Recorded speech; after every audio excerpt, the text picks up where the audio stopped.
Hello. Hello. Hi. What's up, Welcome, everybody? everyone. Sup? I don't want to let the intro play. I was getting really annoyed. It was like a whole other minute left to that intro. It was like 5 minutes long. It's okay. But anyhow, hello. That's like your OCD because it's you could play that for 5 seconds or 30 seconds or 10. Sometimes when I need more time to get ready, I'm like, oh, I'm so glad this like looping intro is like 50 minutes long, and then today I'm just like I'm just chomping at the bit to go. So we're here, we're going. Yeah, that's right. Welcome to the Creative Block, episode 36. Damn, it's been going for a while. We're getting old. It's gonna be fun. We are getting old. We'll all be dead in no time. We'll just blink and we'll be dead. We'll be like, where did all the time go? I mean, you joke about that, but I mean, who do you think is going to die first? One of those weird things. We're all gonna die at the same time. I don't know, drawing ourselves to death. Sort of murder. I'll take the hit. I'll die first. Triple Jake's murder suicide. suicide. A disease that makes him spontaneously combust, but we'll all be hanging out in person. His gout will catch on fire and then like Giga gout. We'll all be like, Giga I don't know, in a restaurant at a con, and then Jake will just like spontaneously combust. I don't know. Actually, or like a shooter comes in and Jake takes the bullet. I'll do it. I'll fucking do that. I'll do Oh, that. that's so sweet of you. I'll let you have that sacrifice. Thank you. I'll be like, hell yeah, I get to go finally. What's that shirt? Look, Narwhal looks semi-normal today. So the YMCA, and it says "Fit happens." I'm kind of shocked at how Narwhal looks because he's not wearing a hat. He's in like a real house and everything. You came in late. Have the hobo hat. Earlier, I was like, he looks fucking stylish. Less stylish now. He's took off the kind of like nice sweater. Yeah, the sweater. But yeah, like look at that hair. That's a good length. Yeah, we can see. This is the first time we've seen his hair all winter because he's been wearing the hobo hat. Yeah. Is this your house, Narwhal? No, this is my parents' house. When I step in through that threshold to my parents, I become light as them until I leave. The sun, yeah. This is like me if I was like a middle-aged teacher. This would be like my house. I can see that. The carpet does have that vibe. It looks nice though. That scrolling screen that's on everyone's TV always reminds me of Sonic Mania. It's like this little Sonic level playing back there. Oh, I didn't even notice that. Oh my gosh. Thank Did you. you guys This is see... my leather jacket I've had forever. So I got a random thing to bring up really fast. Did you guys see on Twitter there's footage of a guy jumping like the pedestal to get to a judge and attacking a judge? No. Like that guy. What? I have a reaction that's like no one else had this reaction, but I was like, new folk hero just dropped because I was like, oh yeah, folk heroes, they're always controversial. They're always, a lot of times they like murder someone, but then you're like, fuck yeah. But I've always wondered why people don't do that, and I've always thought if I ever was in a trial, I would jump it and try to attack the judge. And that guy did it. I was like, good for you, buddy. Nice job. And she was being a bitch too. What she said was like the worst shit ever. Oh, okay. I mean, it depends on the situation. Like, did you actually, murder that entire family of people? That I mean, you kind of like jumping at the judge wouldn't be a good idea. I don't. It depends. But yeah, I didn't murder them. The bullets did. Right. That's apparently how it works. Yeah. But yeah, I know I didn't see that clip. That sounds like some movie shit. I disavow all of it. I don't know anything about it. I did see it. I all disavow, clearly. Duh. I didn't think it was a human, but then I realized it was a human. Wait, do you think it was like CGI or something? It almost looked like a dummy, like a... Just the proportions were just off. The arms were looming. I was like, "What is that creature?" I was like, "Oh, it's she probably like poked out or something, and she just like launched herself." I didn't see it, so I don't know. Well, Phil's all like dark and shit. I don't know what just happened. Thank you for joining us, everyone. Yeah, you just went dark, Phil. Billy Power Max, hello. Alex VRB is here and already with the links. Thank you so much. FKA, hello. Mortal V was already here as well. Thank you for being here. Holy Hand Grenades. Dan Genovese, what's up? Hello. Henry Bemis. And a bunch more regular. Snuggie is here. Cam is here. Wolfler, thank you guys for joining us today. And Bobby Chrysafis is also there. Yo, what's up? Hey, Bobby. What's up? Yeah. And Allie was here coming out of his chrysalis.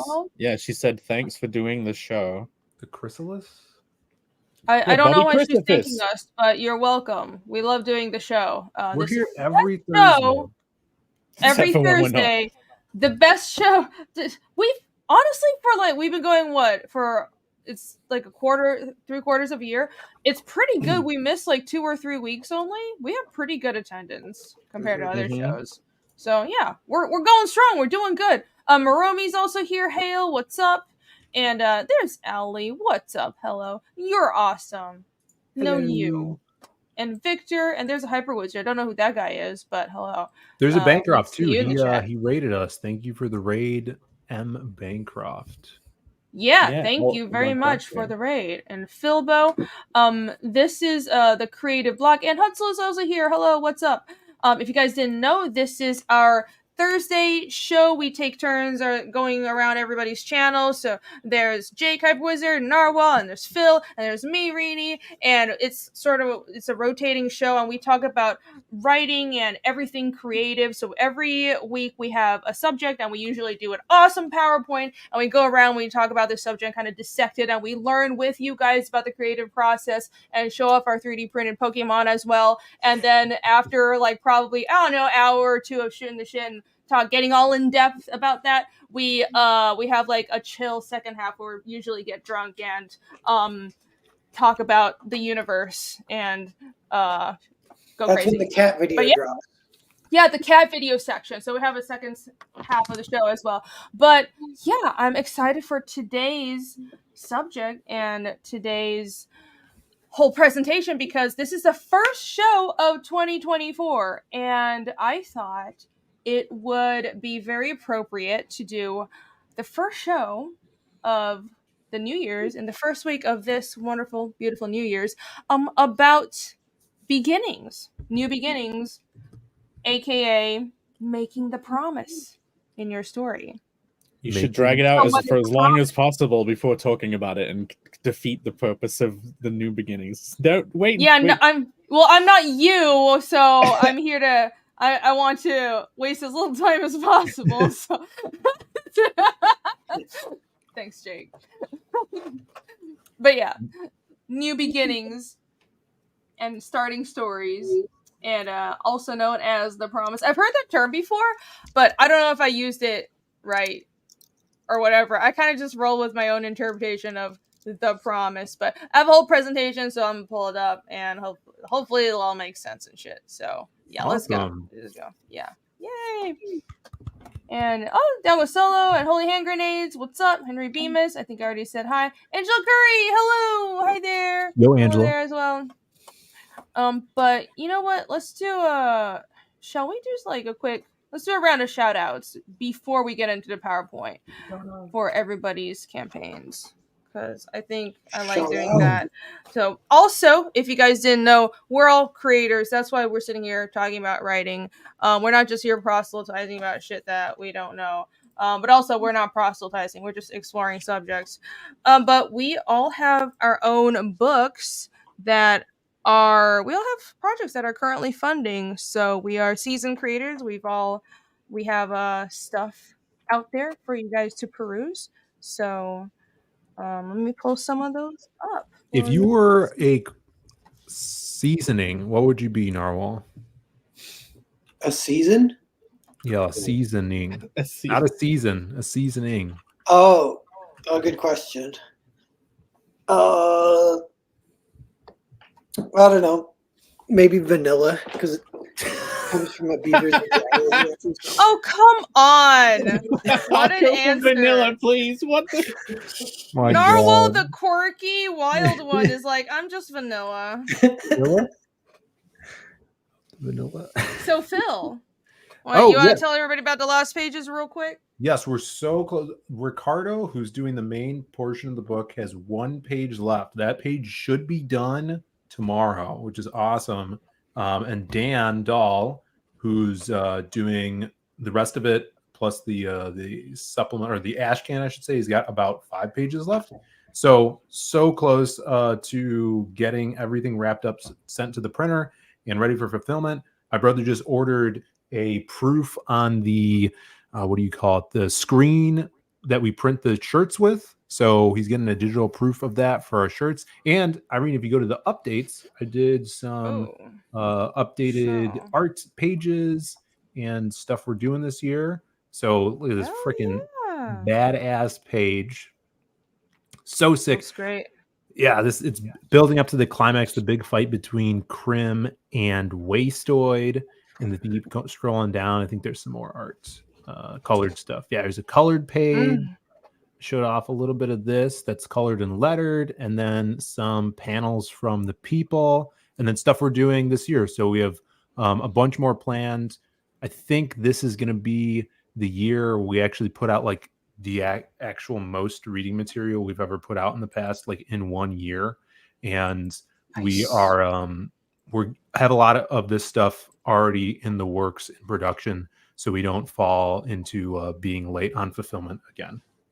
So thank you guys for supporting, and check it out if you guys haven't. Cool. All right. Those new pages look amazing. Everybody check out A Lost Pages 3, Crimson by Zaid Comics. And also check out Hotel Story by Pear. That's you. Wow. That's Yeah. Hotel Story. I had a meeting with Jared this morning. We're kind of wrapping it up, getting everything finalized. It's going to close pretty soon. That's kind of a big part of the update, like maybe 2 weeks max, I think. And it'll be, because it's in demand now, so it'll be gone forever. Then we begin fulfillment, begin production on part 2 to release crowdfund like late next year.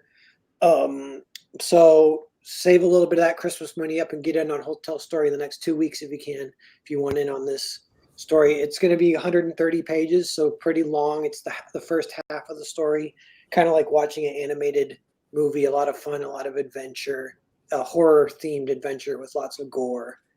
The main guy can possess dead bodies, so there's an action scene later. It doesn't get utilized in this way in part 1, but he has to fight a group of people, and he has a knife, and he can throw it, kill a guy, possess that dead guy, pull the knife out of his own head, That's awesome. Kill that guy, possess that guy, pull the knife out of his own head. He like spreads like that's wild. Oh, yeah. That must be so much fun. Yeah. So there's lots of like I don't know what the term, like it's kind of like comic booky, like a lot of the fun action and the horror theme I would stress as well. That's about it. Like horror, bloody slapstick. Yeah. It's like almost funny. Some of it goes so far, and then the main character even is kind of the villainess. It's Salome the Witch. And she's a I can fix her archetype, which I know Alex VRB kind of coined that. I was like, that is like a character archetype straight up. That's like what she is. So she's fun too. Yeah. Well, all right. This looks great. And you said 2 more weeks to back this, so not a lot of time. Hotel Story, everyone, check this out. Yeah. By Narwhal and Jared. And when I said we all have something that's currently live, I lied, or more like I forgot that Cardinal hasn't launched yet. But you should sign up for Cardinal the Barbarian. Yeah, speaking of not a lot of time left, back it now, quick, back. Cardinal the Barbarian. It's like nearly done. It's nearly gone, guys. Your email address here. This is totally backing a campaign. That's false advertising. It's a joke. It's a joke. Everybody should sign up right now. But yeah, you can go to connellcomic.com or bluedickx.com and check out Connell the Barbarian and sign up. It's my comedic fantasy. It's like part 1 of 3 of the first story. It follows the adventures of the titular Connell the Barbarian as he inserts himself into yet another crazy adventure. Whoa, wiggity wag wazzle. But yeah, I'm so looking forward to starting to drawing this. I'm like no lifing it for the next month to get Fiendish colored. Fiendish 2.5 colored, and then I'm like getting into this. I'm so excited. But yeah, it's just a crazy adult humor fantasy sexy romp. There's a lot of I'm hoping there's a lot of fan service in it, but a lot of substance at the same time. So yeah, check it out and you'll learn the secret of Connell's magic ability that no one knows what it is. I have no idea what that veiny, glowy blue thing is. Very strange. Oh, well, cool. Go find out more about this mysterious Axe and Mysterious Superpower at bluedickaxe.com. No idea what this book is going to be about. I want to update the page soon. I'm gonna try and I'm thinking of putting some of the rough pages up on this website. I got so paranoid with updating it because last time I updated it, MailChimp like took the page down, and so since then I've been like, I don't want to update this ever again because it will trigger that automatic system. But yeah, really? So. Oh, that sucks. Weird. Why would they? Oh, anyways. But yeah, I mean, it's fine right now. Yeah, everyone go sign up for this. It's gonna be a lot of fun. It's gonna be a lot of fun. Camel Moon for $5. Thank you so much. Shout out to Rainy and Phil for helping Hail Salad get to 20K. You guys rock. Aw, it's all your hard work. We were just there for the closeout, hanging out, having fun. But congratulations on the awesome that closeout. Was a great closeout. You made like $3,000 in a closeout yeah, stream. it was That's amazing. That was great. Yeah, it was crazy. It was really good. So congrats. And it's down for good now. So you guys missed out. You missed out. But I'm looking forward to getting my Hail Salad. Yeah. Thank you so much for the super chat. Dango Solo for $10. Thank you so much. I'm sure comics, books, and films influence you plenty. But how much does music drive your writing? Have you built characters or arcs around a single song or album? Yeah, we can answer this. I mean, I find music extremely inspiring just because of the sequences that automatically play in my head. I never do like I like this song, so I'm going to build something around it. But I always imagine music video. Do you guys imagine music videos and just picture them when you're listening to stuff? It just starts appearing automatically. Yeah, I have a whole Fiendish playlist, and it's like an anime intro in my head, and I have like different intro for every one of my favorite songs. I mean, it's just like the most weeby, dorky shit ever, but it's like in my head, I'm like, oh, if this gets made into anime, I want this Nightwish song. It's never gonna happen, but I'm looking forward to trying to make the animated trailer for Connell because the song like stop going way too fast. Do you know that song? No one knows what you're talking about. I've already like pictured the whole fucking animated trailer to that song. Well, I'll definitely when I write, depending on what I'm writing, it'll dictate the music I'm listening to while I'm writing. Like when I was writing the Graveyard Shift story, I listened to like a bunch of Rob Zombie and Rage Against the Machine, stuff like that. But if I'm doing like, my Western that I'm writing right now, it's literally like all Ennio Morricone's like spaghetti Western songs from the films, like all the 1970s stuff. I bet you there's some that's like legit gotta help because it like pulls up that iconography from your mind. Mm-hmm. That's a big part of what writing is a lot of times is like you're trying to pull like two random things and smash them together in a way that hasn't been done yet before or whatever. Mm-hmm. So listening to music can help you do that. I know Brendan Swan, who did Disintegration Street in CG, kind of a manga-sized awesome book I really enjoy. He said straight up that it's structured as music rather than any story style structure. And it definitely made it weird, which I immediately noticed and I appreciated. I was like, it's not like anything I've really read. And but he said specifically too, the album that he was kind of basing it off of, it wasn't Ziggy Stardust. Who's that guy though? I can't think of his name. Do you know what I'm talking about? The guy who is Ziggy Stardust, but then he was he's in the band Who Fell to Earth. David Bowie? Yeah, David Bowie. It was a David Bowie album. I forget which one, but apparently it like has like recurring themes and cool lyrics. I was like, damn, I gotta listen to some Bowie at some point.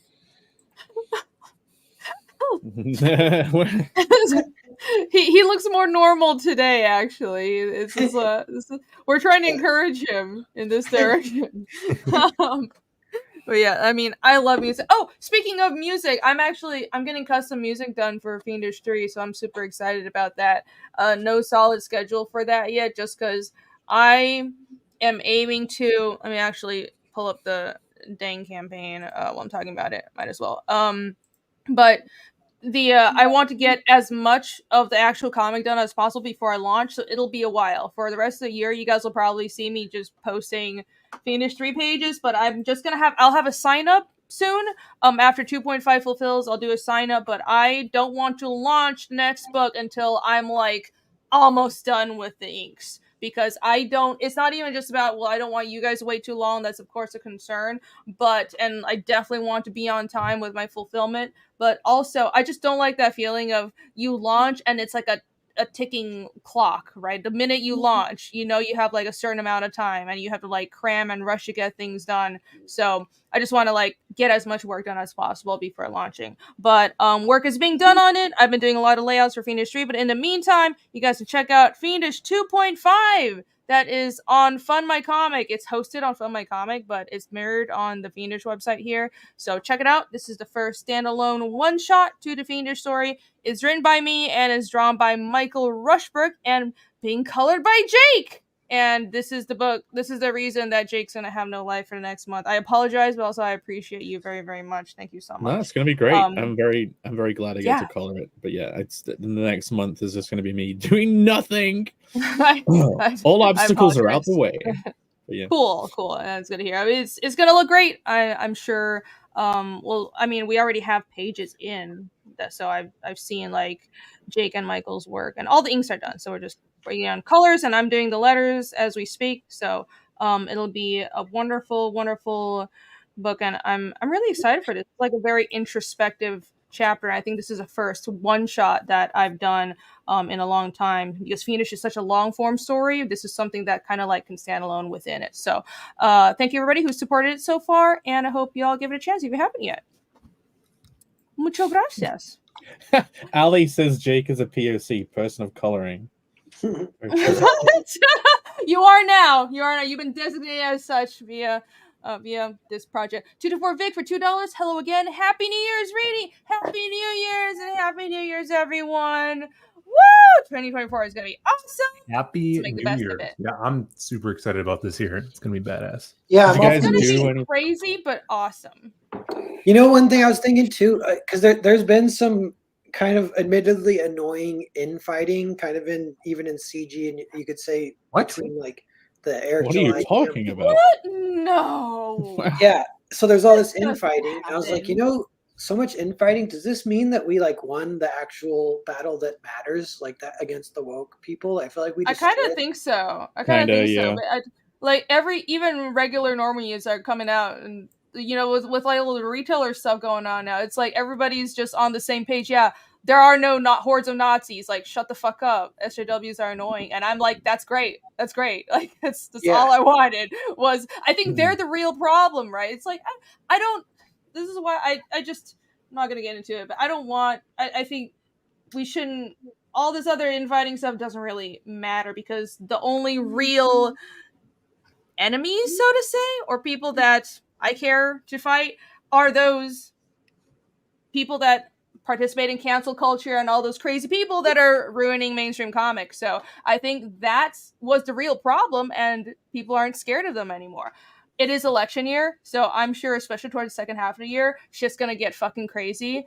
But at the same time, I'm hoping we kind of like stay course to where we're going now, where regular people just aren't afraid of SJWs anymore. So please, yes, let's stop being scared of these people. They ain't shit, especially in comics. Let's just tell them to shut the fuck up, and let's get back on track, and let's just make great comics again. That's all I want.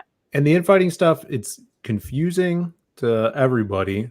And once all that stuff goes down at the end of the year, we're going to need as many friends as possible. So let's all recognize we're on the same team and work together. We are. Like, we can't agree on everything, right? Everyone has misunderstandings, but seriously, I think that especially with how badly the mainstream is doing, and the fact that we finally have some consensus, even regular people are annoyed at SJWs. When all this stuff goes down, and when there's a space that we can take over, right? There's a vacuum that us indie creators can fill, and our work is just as good, if not better, than what's being produced at DC Marvel Image. So if we need to be in a prime spot, a prime position to take that space, and the only way we can do that is by being professional, by promoting each other, and making sure that the audience sees each other's work, because a rising tide lifts all boats. I hope that everyone can come together in the indie sphere in Comicsgate and just get to that point. That's kind of like my goal. I mean, not that I can do anything about it, but I hope to see that by the end of the year because I want everyone to do well. Sure, I believe we can do this. I think everybody should set the example they want to see from their comrades. Oh yeah, to the golden rule. Yeah, you know, I have this like contrarian streak, kind of like your boy Zach, and it can get to the point where it becomes psychopathic if you indulge it too much. But it's like a barometer that you can feel. And for the longest time, I've felt like, fuck the left, they're the worst. I'm going hard right. And now I feel like the right annoys me and I want to be left again, go left again. And that's like interesting. Like, you just say chaotic contrarian. I think a lot of us have that where we just don't like being told what to do. We're not right or left, but it's like whoever is trying to control people, we're just like, fuck you. Narwhal, maybe you're maybe you're MGTOW. Did you ever think of that? Maybe you're a man going left. Yeah, I don't go left, right, up, down. I go straight. You need to get a camper van. You need to get a streamer van like all of them have. Straight. And, go tour the country in your streamer van. Yeah, I'd say already has that look. That wild man. I say when in doubt, always go straight. Yeah. You would say later, Allie. Sorry you can't stick around, but hope you can. Maybe you can come back for the second half. Allie's awesome. Everyone, go. Come and hang out later, Allie. She's okay. Yeah. I'll be on with her tomorrow. I think. I should be. I don't know. We won't play any fight sounds while you're on. Don't worry. Oh yeah, we definitely won't do that because we're nice. But yeah, not being told what to do. That's a problem that I have. I just don't like being told what to do. But I think that's just an artist and creative thing, right? It's hard to be a creative, and I think most people that like creating and like storytelling and artists you need to have a fuck you, I want to do my own thing streak. Otherwise, how do you there are people that are built to be bank tellers and data entry people. Then there are people that are built to be like, you have a band in a garage, or you're like just painting, like finger painting in the woods. Like there's two extremes of human existence. So it's obviously one is more conducive to where we are right now. So that's just human nature. Oh, yeah. Yeah, I'm very similar to all. As soon as any group starts saying like this is how we all should be, I'm like, how about I do the fucking opposite? How about I put all the furry characters in the book for no reason? Like I'll just put them in just because everyone hates them. Yeah, that's what I'm saying. Yeah, that's right. We're rebels. Grr. That's right. All right. There you go. It's gonna be on Allie's channel tomorrow. I forgot about that. Sorry. So sub to her. All right. I think with the promos out of the way, let's get going. Let's get to the presentation. Let me pull that out. We're gonna be talking about the promise. What is the promise? Everyone, let's go around. Can everybody guess what is the promise? Even though I kind of just said it like 10 minutes ago, but forget that. The promise is what you learn as a child of how to manipulate people to get what you want. You promise them something and then you never give it to them. What? What? Was I right? Did I get it? No, that's like some evil child shit, dude. Oh my God. Isn't the promise like when you tell God you're not going to have sex until you get married and then you get a promise ring? That's a promise ring. Oh, okay. Are you making the promise to the person or to God? I didn't know it was to God. I think it's to Lord and Savior. I don't.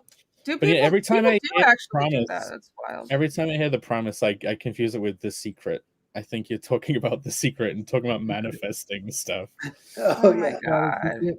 It's when you look in the mirror and write in your journal every night. That's the. So you're talking about. That's you make a promise to the future. We're talking about starting like the start of a story, right? Yes. Right. You got it.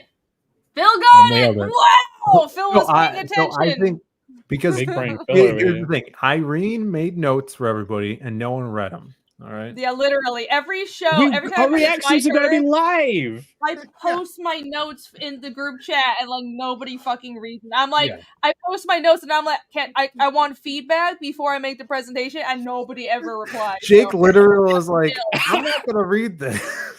I replied saying I wasn't going to read it. Someone was like, At least TLDR, the promise. I promised you I Yeah. wouldn't I mean, read I it. guess that's fair. It's this week. It's just one per every whoever is hosting does all the effort. 100%. Yeah, Everybody that's else what this was show is telling to about. fuck I've you. got- Fuck up. I made slight effort to get ready. Oh, I could you brought make it very comics. Good small. job. I could pull Good out job. 10 books as well right now. But what Pull it up, Bill. now I'm going to tell you what I think the promise is. What I think you mean by the promise, Tell me. and what I would call or was told to be the contract, like making a contract with your audience at the start of your story to lay out the idea so the reader understands this is what they're getting into. Is that what you're talking about? Similar? Yes, it is something similar to that. Yeah. Well, you see, the truth is, Oh, every look. story is several nested promises. The first time you hear the title, that's a promise. The first Oh time my you see the first image for it, that's the second I'm promise. glad Like, Jake didn't make the PowerPoint this week. All right. I mean, So, it was anyhow, generalized. so The let's price of the go. book is a promise. Anyways, ignoring It kind Jake. of is. It genuinely is, Phil. Pricing is like a whole skill of itself, Yeah. especially if you talk about gaming, Yeah. video Look games. at the Like the regalia price. on this slide. Such decadence. Yeah, shine. it's That's very promise. ornate. I'm embracing it this time. I'm trying to change the background to something that fits more. Look, Just- I'm I need gonna everything to argue. be I'm gonna pretty. argue that this isn't ornate. Oh my god, you know what? Let's not get into it. Like the one time I wanted to like, look, something ornate. Just Jake's being a contrarian. I'm not gonna get into it. Let's move on. Oh my god, it's driving me fucking crazy. I'm just gonna go with this background. Whatever, it doesn't matter. Let me get the logo. Oh fuck this shit. No, not that. Okay. So the promise, or the art of crafting new beginnings. Look at this PowerPoint. I decided to be all like fancy and pretty about it. Got a Isn't this blue nice? circle and everything. Look, Yeah, I like that blue live. The blue circle is my mouse, so ignore that. I don't know how to get it to like not. You can hover over Click all the right over nipples. that star of the eye and promise. What? Yeah, Right. make an all-seeing eye in the Make an promise eye star. eclipse. Why can't I take away the blue circle? This is actually It's- really it's- annoying. The blue circle's It doesn't fine. matter. Camel says this looks like a Dianetic certificate, which I appreciate the reference there. What the fuck is a Dianetic certificate? You don't know. Do you think about you could the- survive? Can you think you No. could get in there and get some kind of like proof that you were there and took a personality test and then get out with it without getting like hypnotized by them?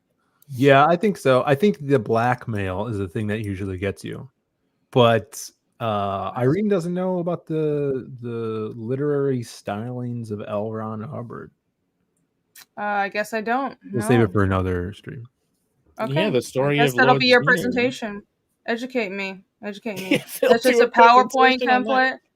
Actually, this was like 3 templates. I spent a lot of time on this one, so this is not just a template. I mashed a bunch of shit Oh, together. it's So customized. I spent time on this shit. I put in my effort. So Yeah, the promise. she's not competing with us anymore. She's competing with Ali. That's No, right. I'm competing. I'm competing with my own damn self. She's giving all of us credit. That's nice. It says presented by the creative blog. Hey, Oh, that's me.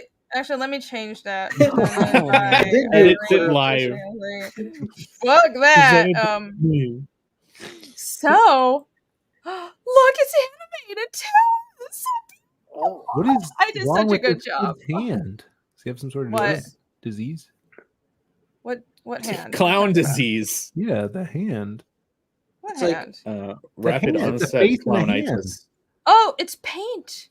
I don't know. It's not my picture. It's a stock picture. Some bitch put Okay. paint on her hand. You're Yeah. saying Don't that ask me. isn't age 3? I don't know. It may be. I wouldn't know. Do you?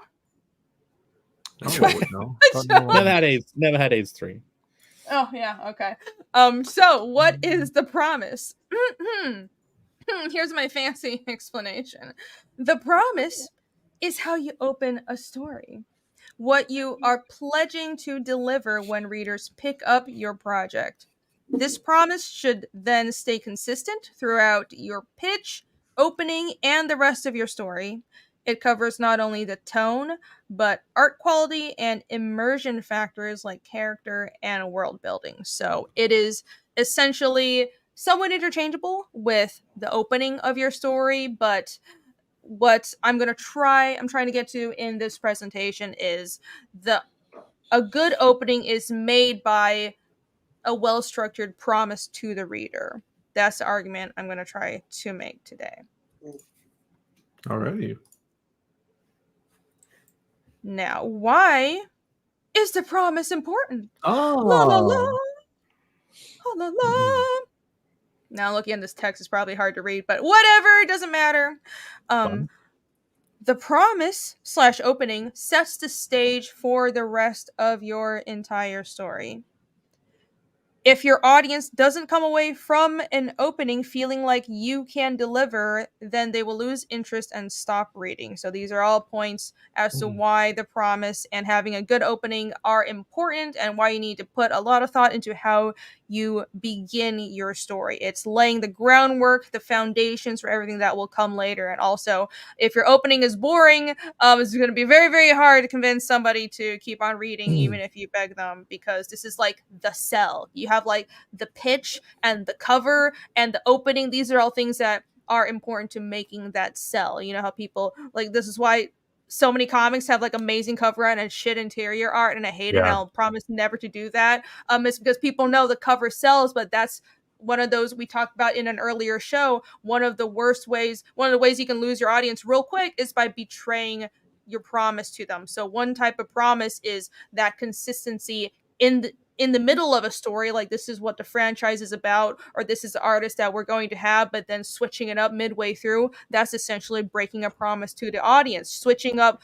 the tone or the art halfway through and having a cover that made a sell with interiors that are different, I think that's breaking the promise in a certain way.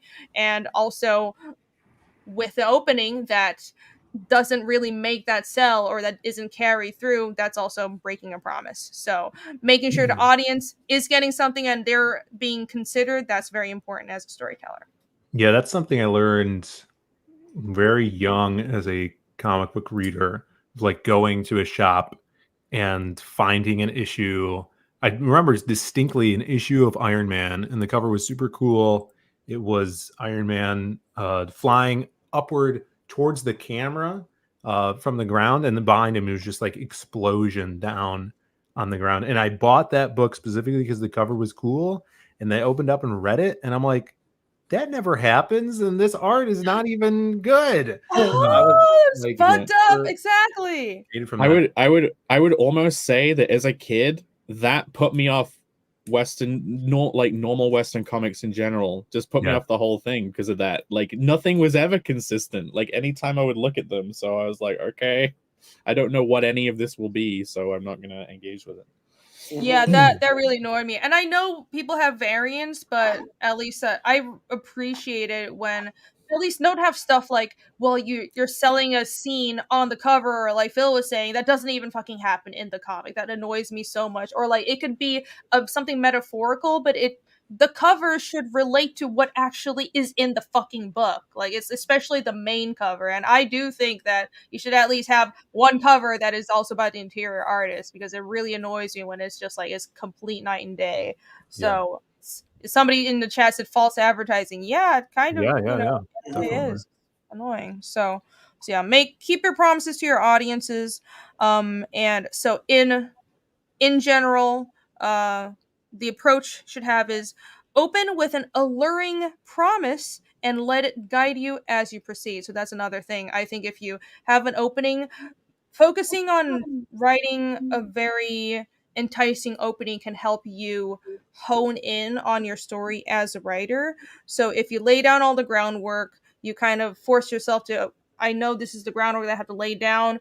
I have to introduce these characters and these plot points, and then just keep on carrying out all those points that you laid out at the beginning of your story. That can help you as a writer, I think, and especially if you're creating something more long term. Yeah. I can think of like fake examples of breaking a promise. Like if in a James Bond movie, all of a sudden you find yourself in the middle of the movie and he's teaching a kindergarten class and he's forged a friendship with one of the kids, and it has nothing to do with like the plot or whatever. And then he falls in love with the teacher, then they get married, and then they move to the country. This isn't the same movie. Yeah. need- Like, what the hell is happening? This is not what I signed up for. This is not a James Bond movie. What the you hell? can flip reverse that and say the movie was supposed to be like agent falls in love with the teacher, but then you started it with the crazy action scene. Like, even though that's, you would think like, oh, that's a big high energy opener, like it would still be technically breaking the promise of the actual film. Like the comics I made when I was a kid, the opener, I used to always try really hard on the opener, but it would end up being like its own mini story that was crazy, that then like led into the actual story, which was completely different in a way. And it's like, it doesn't work. If you just making it exciting doesn't work. It has to track with the rest of the story. Yeah, I think as I was writing this, I was thinking, well, what is the line between having a twist that is still entertaining and captures the reader's interest more versus just flipping everything on its head and losing the audience because it seems like you're just fucking with them. And I don't know if I have the answer, but it's definitely different. And I think as writers, we kind of instinctively know that, right? Like a twist should be something that is laid out. So it's just like the whole, well, subverting audience expectations shit that the people like the horrible writers that try to adapt Game of Thrones did, where they didn't understand, like early on in Game of Thrones, the twists and stuff worked because it was established. When those twists happened and when like the red wedding happened, it worked, and we were even more hooked because we could see, oh, all the groundwork was there, we just were blind to it. But once it happens, we saw that the setup was there. But when you just flip the story on its head and shit happens for no reason and it's just like, surprise bitch, and that seems like things aren't established before, you didn't lay the groundwork and you're just telling the audience, haha, gotcha, but it's not a gotcha. You know what that's like? They call that a bait and switch. Like, so that, that's like the worst. If you feel that as an audience member, you're like, what the fuck? That, like, they're deliberately tricking me into watching this and then delivering something different. Mm-hmm. Yeah, I feel like all of like the tactics that you see the modern creators using and failing at, there's good ways of doing those tactics, but they're just doing it in a poor way where it feels like you're slighting your audience. You know, that makes sense. Yeah. And, you know, Rini, you mentioned the promise in relation to the delivery. Like on both slides, it talks about what you're going to deliver. And I know that's something Tarantino says. Speaking of kind of like what Phil's saying, is Tarantino, he's kind of all about what the deconstructing stuff and postmodern takes. He's like, you can do that all you want. You can deconstruct it, postmodern, but at the end of the day, you have to deliver the goods. And if you don't deliver the goods, people are going to be pissed. So like you can make like an artsy fartsy version of a 70s kung fu film.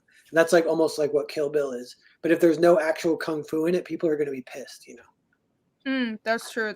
Yeah, there's a flip side to that, because I think just getting people to pick up the book, it's sort of what we're talking about here is like the writing equivalent of having an awesome cover, but to have people continue reading after that initial pickup is delivering. So there's the promise and the delivery. That's really well put. June Wong for Australian 2, thank you very much for the super chat. Does downsizing 2017 count as breaking a promise? What does that mean? I don't think I quite understand. I'm sorry. Downsizing 2017. Yeah. What that means? I don't. If that's a book, then I don't know about it. So, but thank you very much for the super chat. I appreciate it. Everyone needs to stop deconstructing things. I do believe that. I think this is kind of a tangent, but we talk about this pretty much every show, the whole idea of deconstruction. And it's not a secret that in current media, everything is deconstruction. But I don't think the answer is to just have, well, everything needs to be really traditional and wholesome. I think the problem is when creators set out to deconstruct, it's almost insincere. You set out to destroy something. Why not set out telling a story that's sincere, and it could be non-traditional, but just from a different point of view? The problem is actually that there is a lack of sincere storytelling. Yeah, that's great. I was just thinking that the deconstruction, it would work when it's accidental. Like I think like even like a famous example is like The Dark Knight. Like Frank Miller, he didn't come out being like, I'm going to tear down and rebuild. I think he's like, I just have a really good idea for a Batman story. I can't wait to do it. That was like more what he wanted to do. He didn't really think about it, With the deconstruction stuff, I think like in the past it was like a way for people to think. Like people were just trying to think of a new take on something, and then it became a deconstruction, and then other people saw that being done and just saw deconstruction as, oh, I can just do whatever I want. Do you get that kind of feeling? Like that, oh, you can do this. You can just take anything and make and not have to pay attention to what it's supposed to be about, and I can just project whatever I want onto it. Yeah, that's coming up with Mickey entering the public domain. People have made lists of like the worst takes on Mickey, and a lot of it's like horror. It can all be like, this is all like kind of fun, but definitely like that counts as deconstruction, and it's a lot of people talking about it or whatever. Yeah, well, when you talk about like postmodernism stuff or deconstruction, I feel like every genre or every story technique or tool goes through that. Like you'd see Alan Moore doing it with The Watchmen, was basically a deconstruction of the superhero at the time, the 1970s superhero. And the Boys and Garth Ennis's deconstruction of all these authors are trying their hand at the deconstruction of Superman, right? You had that in the old Wild West too, like the golden age American Wild West, like the Ford westerns with John Wayne were all like white hat. These are the white cloth hero. And then when the Italian directors got their hands on it, it was a total subversion and deconstruction of that genre. But at the end of that, the deconstruction usually leads to the death of that genre, which is interesting. So like after that, the spaghetti westerns, there was so much of an inflation of that film type coming out, like 300 or 600 spaghetti westerns in the span of 10 years, that it just imploded the genre of film. And now there's no westerns. You have sprinkles of them here and there, but if you do that too much, there becomes just too much of it. And it's what do they call the superhero fatigue? Yeah, thank you. Your superhero fatigue and that stuff. But I think the way to kind of combat that is to try to go back around in a circle and tell the stories that we started with, those vibes. But being earnest is cringe, Phil. They can't just make a legit normal story where they're doing it for real and not making fun of it and being snarky. It seems like this is Jake talking. I understand what you're saying. It seems now that it's for a lot of people, it's harder to now write that type of character because it's so ingrained in us. Those ideas of it's like, oh, it's unrealistic. How is it unreal? It's unrealistic to be sincere. Yeah, sure. I mean, that's what I feel the view of superheroes like that is today. Well, I call bullshit. I don't know about superheroes, but I think my personal opinion, like not that anybody cares, superheroes would be better off if there was more sincere storytelling. But maybe there is just a lot of superhero fatigue. That is a real thing. Yeah, there's an interesting YouTube video of like David Foster Wallace, who I've never read any of his stuff, but he's like a famous author. He killed himself, but he talks. I think part of it, he was doing like a tour or doing a graduation ceremony, like presentation at some colleges, and it's like a famous speech, and it's all about sincerity. And he's like, we don't have enough of it, nobody does it, and we need more of it, blah blah blah. But it's a lot of what everyone's saying here. But that was like 2010, and it got worse and worse and worse since then even. But it does still feel like that's where like the barometer feels like we need more sincerity still even now. It still hasn't really happened where, because it can go the other way, and then if it's like sincerity for 20 years, you're like, God, I need some deconstruction. Yeah, it probably is one of those pendulum things, and maybe it swings along with politics or whatever. There probably is some kind of like paper by people that are smarter than me that talk about that kind of stuff. But yeah, and I feel like Tarantino is like hmm. he's sincere. His characters are, and it doesn't like break the fourth wall with like that kind of stuff. But it still kind of counts as deconstruction. Well, so he kind of gets both worlds. I genuinely think part of the reason why you see so much deconstruction now is being sincere is fucking hard. It's hard, and you expose yourself to being made fun of because you were sincere and genuine, and maybe you made a few mistakes and it was a bit cringe, so now everyone can laugh at you. Whereas if you just have a tongue-in-cheek joke about everything, no one can make fun of you, no one can criticize you because it was all a joke. Yeah, you know, with that, I know an anecdote. It's about my dad. Really, when he was younger, watching the movie Risky Business, which is the Tom Cruise one where he ends up becoming a pimp for like a month to like fund a lot of money to buy a new car, blah blah blah. But he was talking to his friend, and his friend was like, "That movie was just like a teenage wet dream," and my dad's like, "Yeah." Like, what's wrong with that though? Like, it is like presenting. That's like you could get embarrassed by presenting like a fantasy. Like, it can be a sexual fantasy, it can be any fantasy. But if you like really want to like present it, then that is like kind of a good artistic bravery type thing to do.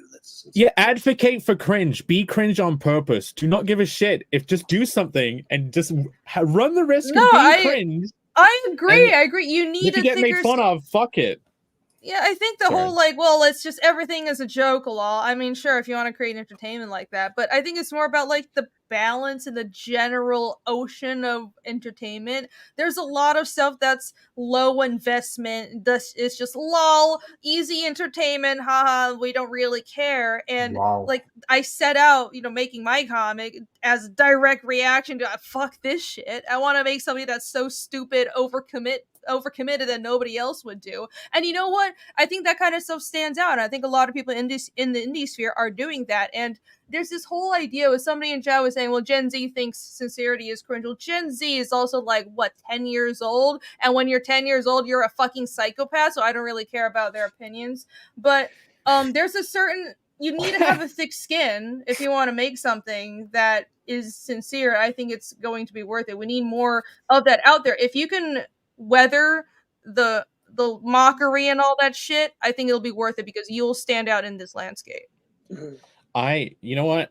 Talking about the promises, this is I don't know. The promise I've wanted to make with my book is set people up to think it's going to be all ironic and all tongue-in-cheek and meaningless, and then you try and be as sincere as possible with it, even if it's dick jokes. Do you know what I mean?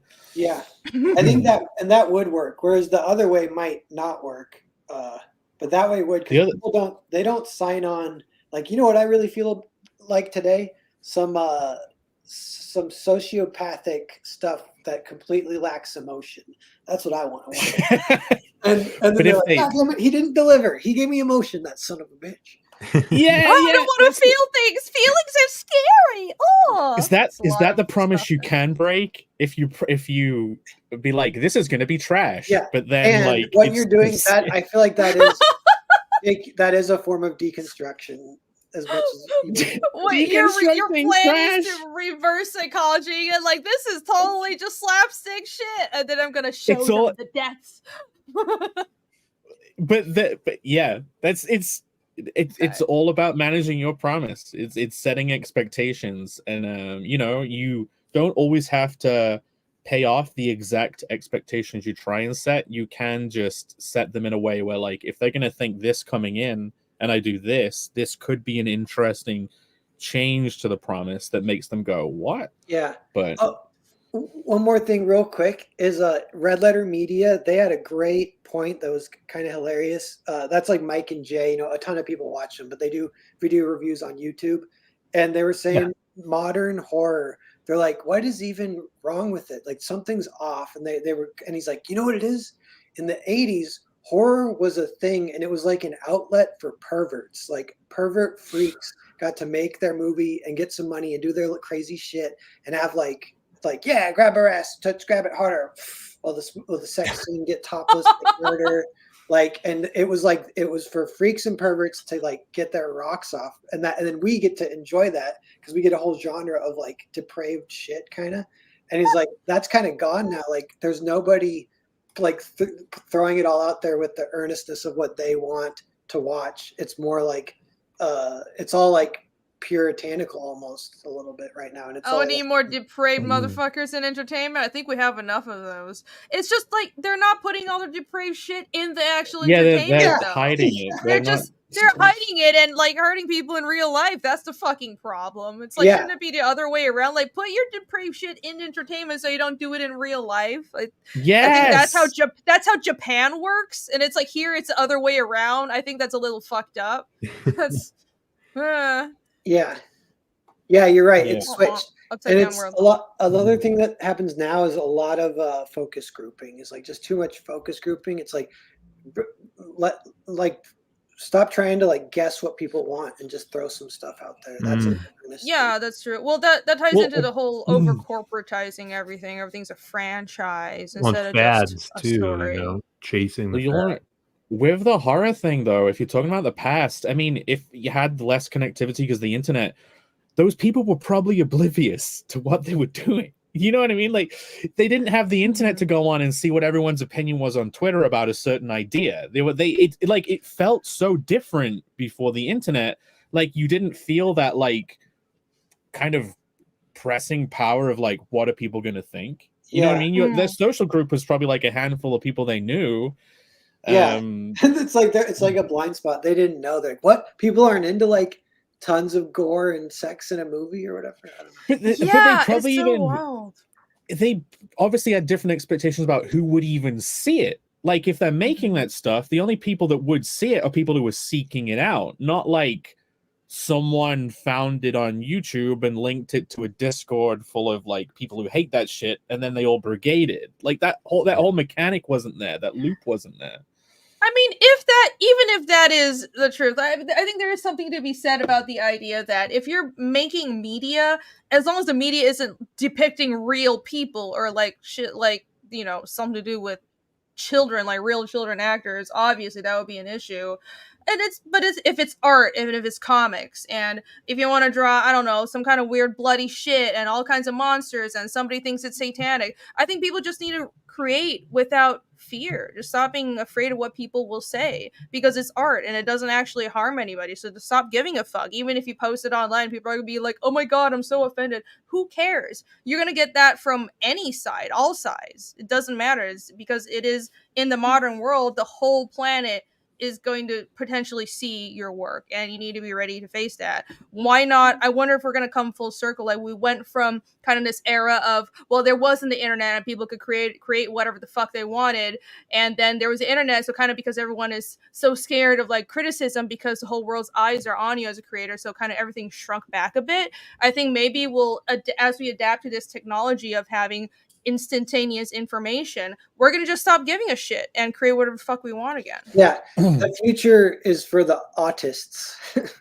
Yes, I think the tipping point might be when everything just moves so fast that people are like, if people do get angry about what I do, then they'll not care about it in a week. Like, and if that perception becomes common, then people will be like, well, yeah, I'll make what I want. I don't give a fuck. Because like, no one will give a shit about it in a week. Speaking of the Japanese, you guys know Ghost in the Shell, right? Yes, I kind of do, yes. Created by Masamune Shiro. Yes. Masamune Shiro. He did... Matthew Sheridan. Yeah, Matthew Sheridan created Ghost in the Shell. He also did Appleseed. He also... I recently found this out. A friend told me. I didn't look it up. He did this long-running series of art books called Pieces. Did you ever see this, Irene? Yes. I am quite a fan of Shiro's work. So there's like Pieces 1 through, I don't know, 10 or whatever. And every book is a different genre. And the books are just naked chicks writhing around in like mechs. Or there's a cowboy one where they're like being groped by man horses. They're literally like horses with man arms and legs and opposable thumbs. I don't know if you could get that episode. Yeah, Amazon, what are these books called? Pieces. It's just Yeah, look up Pieces very, 8. you will thoroughly enjoy it. Like, I Lots just of love milk this so involved. much Lots of about milk Japanese involved. entertainment. I feel like it's this whole mantra they have there that I would love for the West to adapt it as well. I think Europe has kind of adopted it, where let's just have our entertainment be as wild and fucked up as possible. Yes. And so we can be calm in real life. I think that is the key. That is what we need to do. Can we reach that zen? But yeah, Shiro is a giant weirdo pervert. But it's art. His art is all great. the private parts are blurred out. I'm sorry, everybody. Yeah, even in the porn is blurred out. What I've seen are blurred. Oh right, there's like Japanese porn laws are really weird. It's like there's like just you have to blur out. It's like everything can be showing, but Japanese there's like one little have tiny spot, and then it's always fine. It's technically Japanese not women have pornographic. weird genitals. Every woman's genitals in Japan is like all pixely. Like, they're all that like blurry. a different It's just genetic all thing? blank. Yeah, everything is showing, but there's just one little spot of pixels. You can show the silhouette of it though.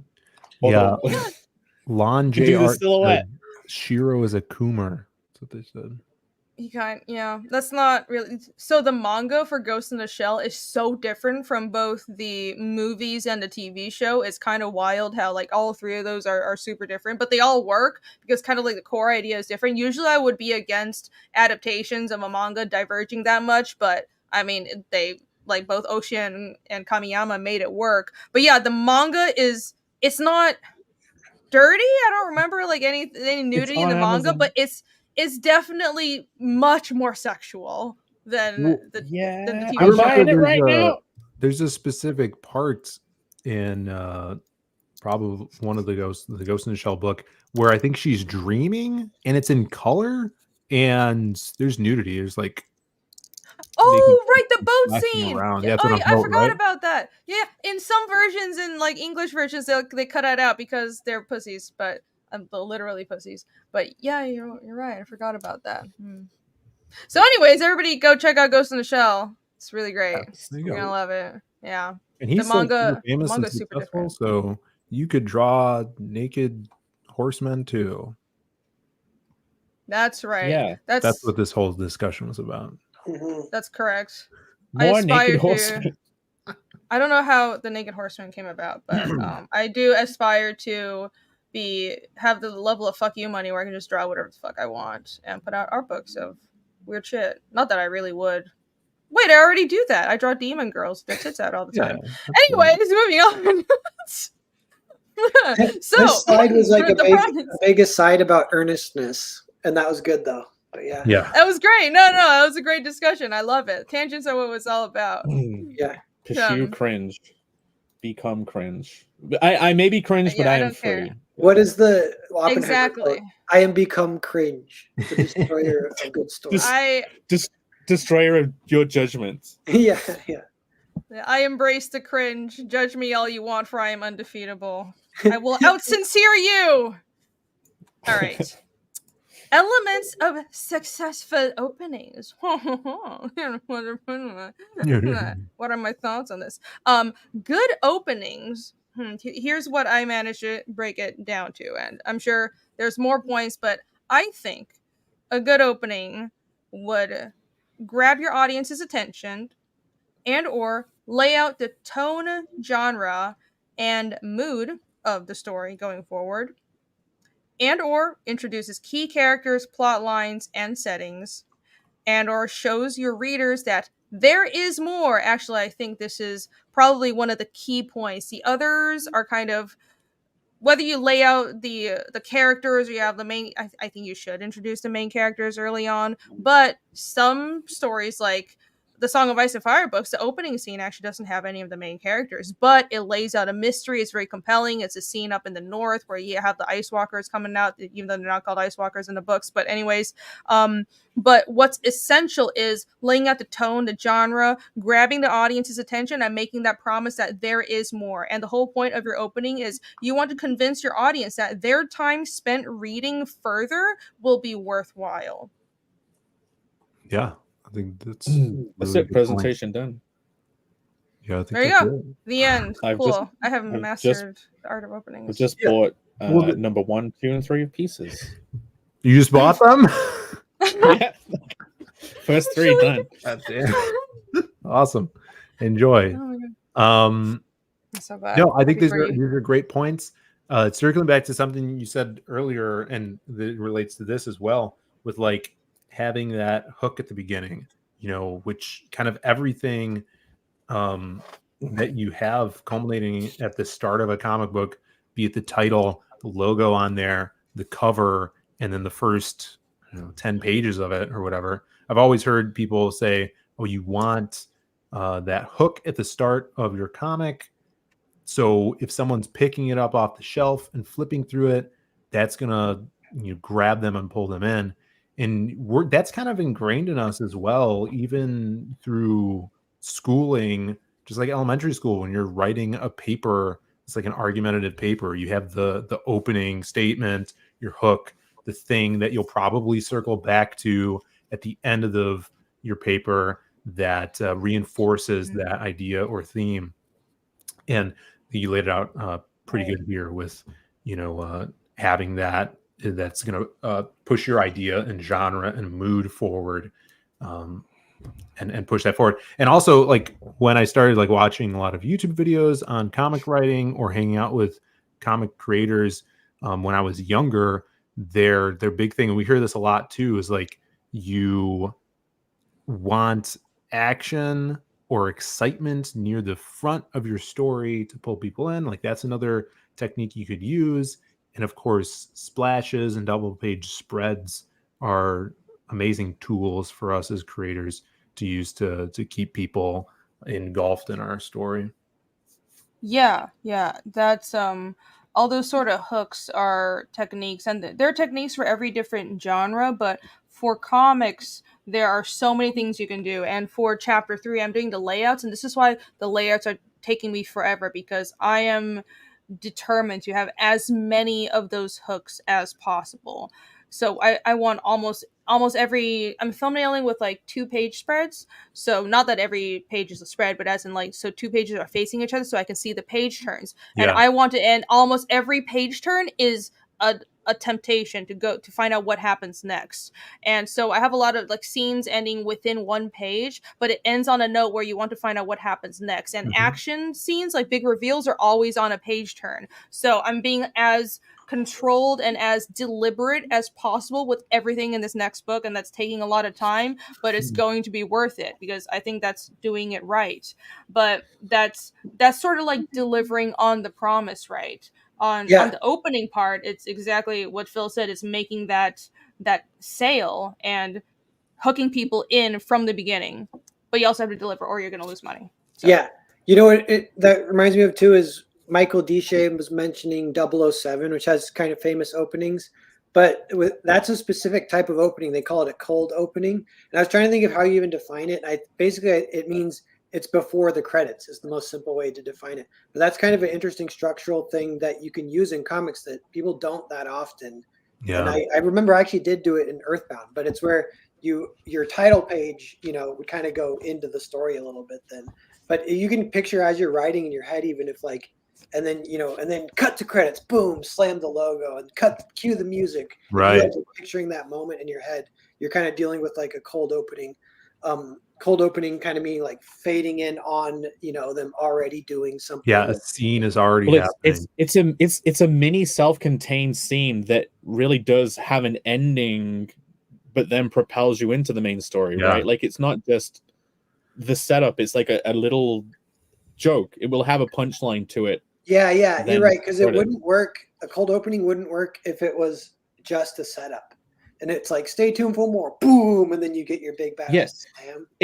It's an example of what your setups and payoffs will be. Almost, it's like a mini version of the whole episode. Like, it's an ultimate promise. Yeah, I really like those. And actually in the new Lost Pages we do that with the silhouette and matte black with Dan Dahl's art. So that starts, I think that's 10 pages, and then it goes into the main story. That's super fun. Like, all of the stuff we're talking about too is really cool because there's not the way to do things. It's you could concoct your own way and use these tools to, you know, drag people into your story. Where, you know, I've seen people say that your first page should be, you know, maybe have 5 panels on it, and then the second page should be a splash or a double page spread that brings the reader in. I've done that before. You know, Jack Kirby was famous of doing his first page was a splash, you know, a big splash, and then would go into sequential work. So there's different ways of doing it, and just depends on what you're in the mood for, or what your story really calls for, and what is best suited to grab those readers in. Do you know what? I'll give it. It's a perfect setup for just a super quick example. Yes. Sure. Yeah. If you want to. You froze. Oh, really? Yeah, like I can't see him. Well, there he is. He's right there. Oh, okay. All right. So yeah, so I've got an example of that. So when I was a kid, these were the comics I read. I dug out my old Simpsons comics, and I got all my fucking beautiful Futurama comics. This is what comics were like in the UK. They weren't like actual comic size. They were like big magazines. They had to put these things on the side because the artwork there is comic book size, but this is A4, so they put the banner on the edge. And like the cool thing is, these were like ultimate promises. They would always have like little like what is gonna happen in it. And as a kid, I was like, this is great. I didn't even know they had Simpsons comics. That's so cool. Of course you would have these. Yeah, they're still making them. I was looking them up. I was like, they've got to still make them. And they still fucking make them. And I'm like, I'm going to get a subscription to these now. But they're still fucking making them. But yeah, so basically, every single story, well, almost every story, was pretty much like a splash page that would have like a crazy situation in it. Yeah. Like what? Why are they all falling? They're gonna die. And then totally hear that splash. You could hear them screaming. And then the story would carry on. Like literally every single one. This is why I wanted to bring them up. Like this is the first Futurama comic. So that's obviously a it has classic like comic kind of thing as well. Like that kind of cover is a hint at what's to come with that collage cover and little insets and everything. But like they would always do this huge splash page that's like, well, I want to turn these were so beautifully drawn. They're so on model as well. But yeah, like every single one, the Simpsons Futurama crossover stuff was great. This is like, I was like, okay, this panel's here. Does it have a splash when you turn over? It didn't do the promise. It didn't do it. But look, Bender getting thrown out of Moe's. It's like, what? Bender getting thrown out of Moe's? I must know more. Yes. But there's like another element that goes on with these, which is like that I think gets you into it. And it's not necessarily speed, it's like the density. Like you're looking at one big image and it's a couple of speech bubbles. And then it's like, well, you can turn the page and start reading, but it's like, okay, you're already in at that point. Like it's a low barrier to entry. It's like a low cost to enter. It's not like shitloads of text and 50 million panels.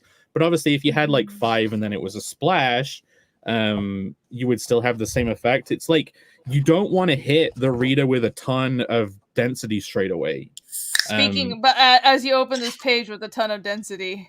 But it's still like one panel, one giant thing, and there's only one speech bubble, and then there's a bunch of jokes there if you want to sit and read them. But yeah, like look at that! I so fucking love that cover. That's true. That's a good point about you kind of want to. The opening can also. This is something I didn't actually think about, but that's a great point. Easing the reader into your project so it can entice them, but also ease them into like the information dumps. Actually, you shouldn't do information dumps, but try if you open with like world building talk and just this is an explanation how shit works. That's not interesting. You want to actually make them build them up to get to that point. Start out. You know what? This is a perfect example. There's a low density opening that makes you go like, well, why is Morbo like doing this? Then there's the kind of like pre-credits. Like there's a mini story that ends in a punchline, and then it turns out they were watching that on TV. So it's like this little setup and payoff for this joke would be like, okay, so this is the kind of stuff I'm going to get in this. Oh, it's so well drawn. Yeah, definitely. But yeah, Cool. so as a kid, I fucking ate these are my old comics I brought out a million times. I like totally aped that too. Like every single one of them was just like a huge like why is there a guy who's getting executed? Oh my gosh, he's on the electric chair. It's Little Jake's comics. Yeah. So adorable. And then like there was this one where it's like, what in this is like the wrong one. Like you just putting in density there. And it was like there's a mini story that just Futurama ripoff that like, oh, they were in VR the whole time. But yeah, I don't know. I just wanted to show that I totally just would rip off, and I still do that to this day. I'm still doing it. Like even with Connell, first panel of the first thing is like a splash that'll let him go into a thing. Oh yeah, you kind of do that same thing. Even like I can see the Simpsons influence. Spoilers. Yeah, spoilers with the Z. Yeah, even with issue 2. Wow. Book 2. Look. Alex VRB says, "Wow, his art was better back then." Yep. Like, but I actually have a cool lore point I wanted to bring up. So, guess what? This was like 2003. I don't know how old I was, but they used to have the kind of like mail-in sections in the books where like people would draw stuff.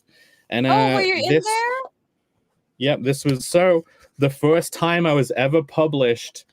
I was a kid walking to school, and I went to pick up the monthly comic, and like here he is. He's like a comic that I drew. You drew that? That's adorable. Yeah. This is I drew this and sent it in. I was like, holy shit, they printed it. I was like crying. That's super cool. Yeah. Little Jake's dreams came true, and then real life hit him, and it's all downhill from there. You drew them very on model too. That looks good. Yeah, that's actually really good. Well, 2003, you were 13 because you're my age. Huh, we're old. But look how terrible. Like, no, it's not terrible. It's not terrible. Drawing arrows. I know, but it's just so funny about drawing arrows to go from panel to panel. Like, why would you do that? Oh, I actually didn't even see that. Yeah, that's pretty stupid. But it's okay. Yep. You were 13. I don't know why I did that. I have no idea why I did that, but there we go. That's pretty good. Yeah. So, yeah, cool. Congratulations. I thought I'd share that. Thanks for letting me show it up. No problem. No, that was very on point. That's interesting because I think you're like the humor guy, and at least what you're influenced by is totally different than what I know. So I really appreciate you bringing that in. That's great. But the point still stands about having low density panels, information, text at the beginning. So like say they've got a couple of pages in and they don't even realize they've been reading the comic. You know what I mean? Like right. like I'm already 5 pages in, I didn't even feel it. I'll keep going. Whereas if you like some mangas, some mangas have a lot of text at the beginning, and that ends up being a bit of a roadblock for me. Like they'll usually sometimes they'll info dump around the world, like in this world, so and so happens, and you do this and you do that. Do you understand what I mean?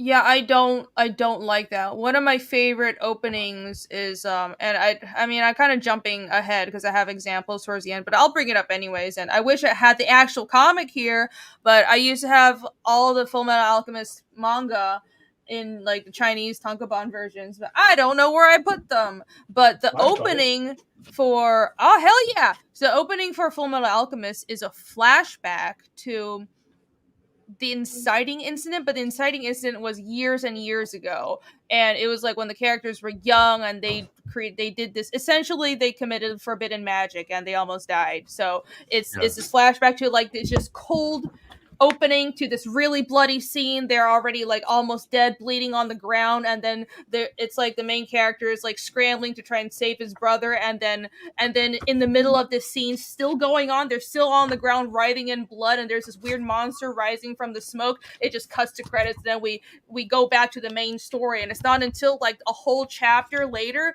after the main part of the story in the current timeline, after they're grown, that we go back and find out that's what happened years and years ago. But but that opening was so memorable because it established so many things at once. Established the main character's personalities. It's the inciting incident of this forbidden magic they committed years ago that they're still trying to atone for, and also established all these things. That what is alchemy, this magic system that is a huge part of the story. And that, I mean, if you've read the Venus opening, it's almost like I'm really influenced by FMA, but it's great. And that was a very effective opening because it makes you want to read more. There you go. Let me full screen you again. But does it? Wait. Oh, you mean this? Yeah. Yes. There you go. Yep. Opening was right in the middle of them. Is that trying to revive their mother? Is that normal for like the first few pages of a manga to be in color? Yes. So what it is, Phil, in the magazines themselves, sometimes they'll have color pages, and the color pages are very special, and popular books get color pages, or like they'll launch something new with color pages. Yeah. To try and give them some shine. But yeah, it's a very special. So like sometimes in the black and white versions, they won't print them in. You'll just see a painted, but it'll be black and white. They'll do a black and white print of this.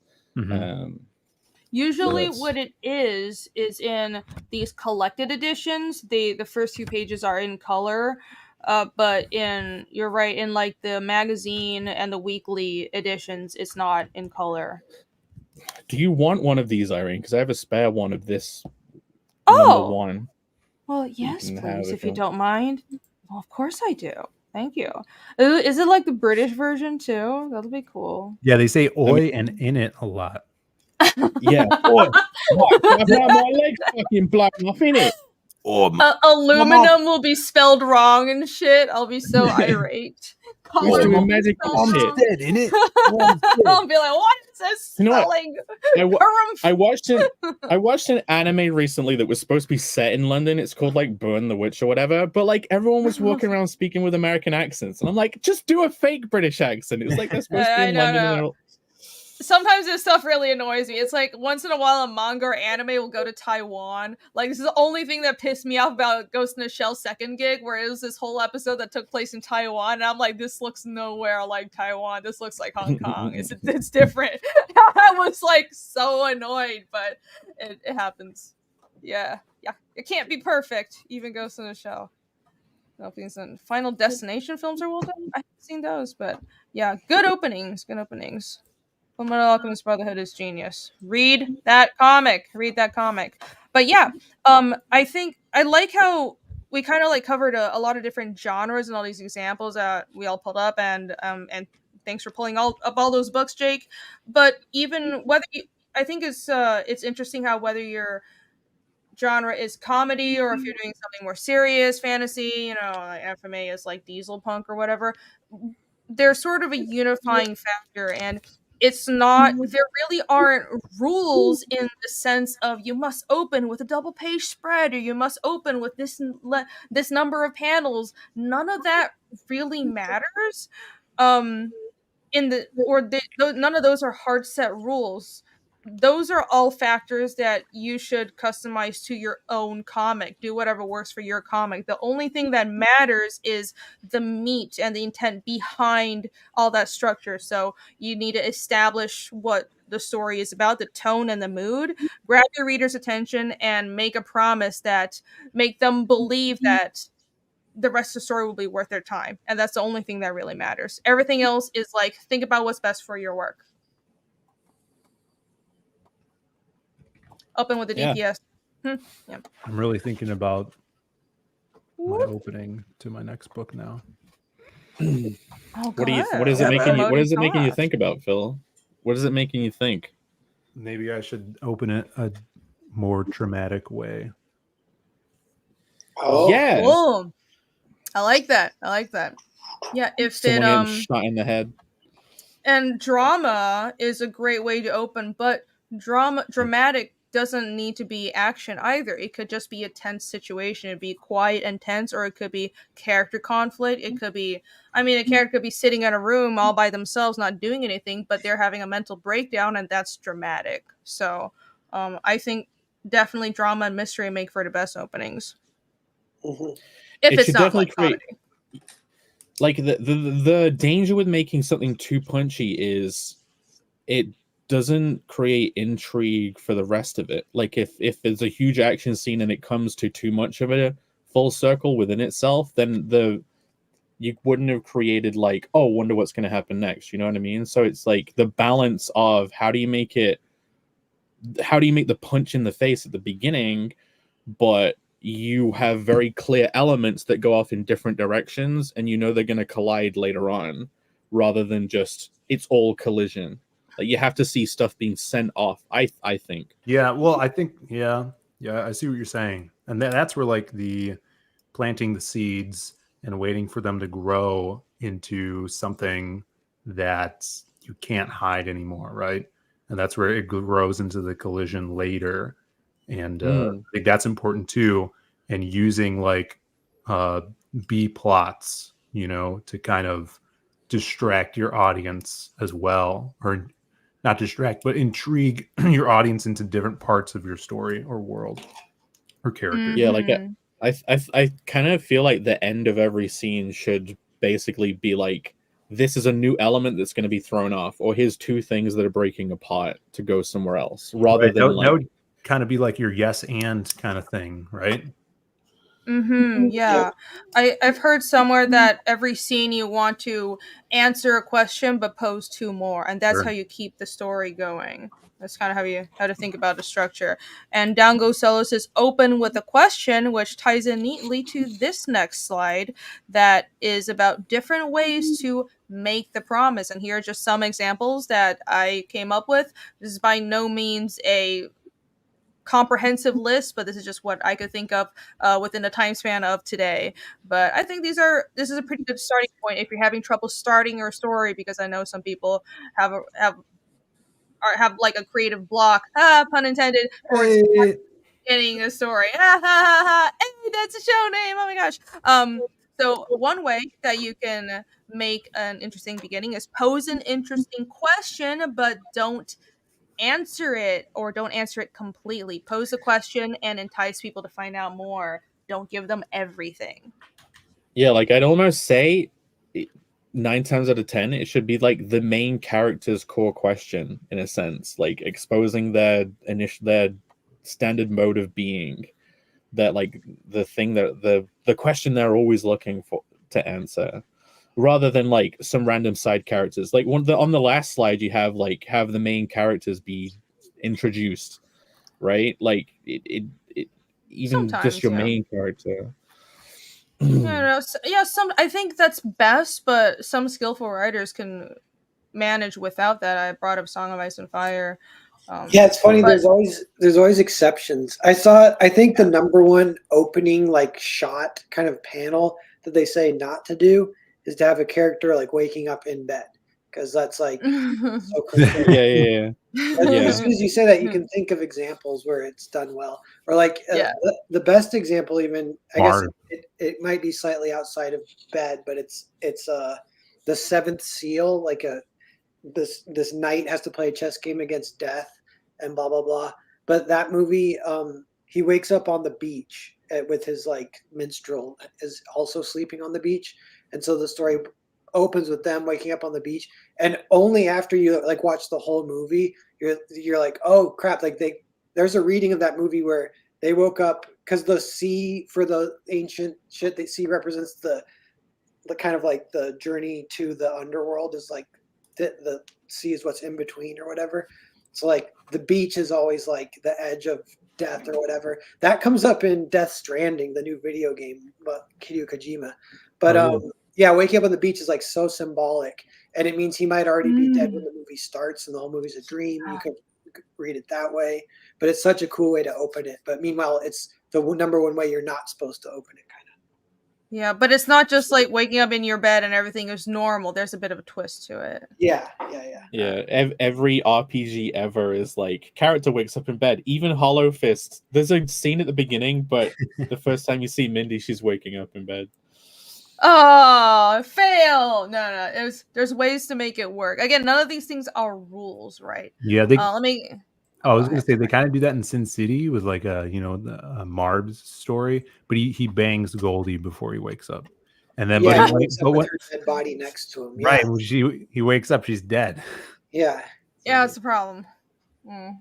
Yeah, I wrote a fake one in the interactivity book, and it's a girl, and you're panning across the room. It's like a Spielberg shot, so you see clothes are strewn about the floor. So it's like maybe she got laid last night, and then the phone's ringing, so she's starting to wake up, and it keeps panning, and it's actually her dog in a tuxedo is like in the bed with her, and then she answers the phone, and it's the dog's agent being like, "We need to reshoot those shots with your dog. You got him?" And she's like, "I got him." Huh. Those Spielbergian tracking shots are great with the information density, because it's not, you're not hit by everything all at once. You're a few minutes into the film and you've just been dripped like little bits of character hints instead of being told it. You've been shown it, and you've been piecing them together in your head of like, what does this mean? Yeah, it builds up the density. That's the whole first shot of Rear Window. Shows you, because you see him and he has a broken leg and he's watching the neighborhood, and they pan around his room and he's a photographer, and you see like, oh, he's a professional photographer, and you're looking at his pictures, and then you see one of them and it's a picture that he snapped a photo as a car was coming at him, and you're like, oh, that's how he broke his leg. They like answer as they go. It's cool. Hitchcock. That's great. Yeah. I wonder if there's merit to treating openings almost like, because we brought up a few times of not, you have to create something enticing, but also that doesn't overload the audience. It's almost creating this transitionary phase between worlds, because what you're doing is pulling the audience from the real world into a state of suspension of disbelief. Mm-hmm. And your opening is that transition. The portal. If that makes sense. That opening splash page is the portal that you're going to go through. Yeah. Portal. Yes. I saw one, speaking of that, like exactly, it was a David Lynch quote. And this is like movies instead of comics, but it still really kind of applies. And it's the opening shot of, actually it's like the one where the guy goes on his tractor cross country to meet his like family member or whatever. It's called The Straight Story. And it starts with a floating down shot into looking down on a house, and the interviewer pauses it and he's like, "Why'd you choose that shot? That's a weird camera angle. Why'd you float down on the house?" And David Lynch is like, "What? What do you mean it's weird?" He's like, most people would choose like a lower angle or something. The high angle's weird. Why did you choose it?" And David Lynch is like, "That's us entering the story. We're floating into the story." Yeah, yeah. If you treat the opening scene, you have characters entering, like fucking Back to the Future. Marty goes into Doc Brown's lab. You know what I mean? He enters the room. Like having a character actually say, like, imagine having the opening where there's actually a portal gets opened and characters are about to go through it. Like if it's a Stargate thing, like the beginning would be activating the Stargate and they're about to go through. Like you make a parallel for the reader entering the story. You're having the characters entering a new space in the opening. Yeah. Or even like literally a lot of old movies, it'll start with a book and a hand opens the book. And then you see like a picture that zooms into it or whatever. Sure. Yes. Like all those, like that's how Pinocchio starts, and the Disney's Pinocchio, the Robin Hood, Disney's Robin Hood is all like that stuff. Oh. It's a transition. You're right. I forgot about that. This is cool. Yeah. This is we're redefining transition in the common parlance of 2024. Yes. Good job, everyone. Yeah. Mr. Berger. We're taking it back. Transition your readers. Yes. We're transiting our readers. Oh dear. Mr. Berger for $5. Thank you very much. Excellent point about Comicscape being more united, except for the cult of Narwhal versus the Church of John Mayland's eyebrows. John Mayland will prevail, heathen. All I gotta say about that is John Mayland's eyebrows don't exist. It's a dead god that you're worshiping. So you know what? The dead and buried eyebrows could get resurrected if they will return. They'll return. If you know the alchemy. I don't know about that. We shall see, huh? Yeah. I didn't know Narwhal had a cult, but you do have the Nards. I guess that's what's going on. The Nards are pretty strong. I wouldn't trifle with them. Yeah, our numbers are not super high, but our followers are very what's a good word for what they are? They're very like they're dedicated. Yeah. Yes. Have you started That's breeding good. your nods with Swifties yet? Have you successfully paired a Oh nod and a god, Swiftie? I forgot about your evil plan. That's how we'll save the comics. That's the plan. Swifties or Little Monsters. Do you guys know Little Monsters? You mean like the kids TV show? No, that's the Little Monsters are the fans of what's her face? Oh, Lady Gaga. Lady Gaga. Yeah. We got a Wasi V in the chat. What's up, Wasi? Yeah, what's up? Yeah. Hello, Stefan. He did say he's going to bed. No, just stick around. Yeah, watch the entire show. Lack of eyebrows is an indicator of a thyroid issue. Oh. That's just that's not good. That's usually what that means. Get it checked out. Really? Yup. Take care of your health, everybody. Let's see. Did I miss Max Santiago for $2? Thank you very much. I still want a cyberpunk story from you, Rini.